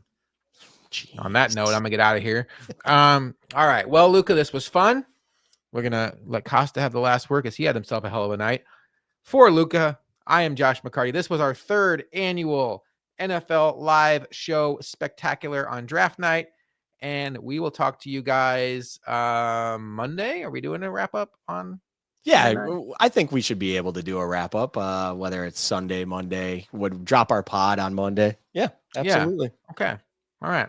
Have to work that out. We'll talk about that. We'll get that figured out off the air. All right. For Luka, I am Josh McCarty. We'll talk to you next time on Bills Chat. Thanks for hanging out with us all night and have a great draft weekend.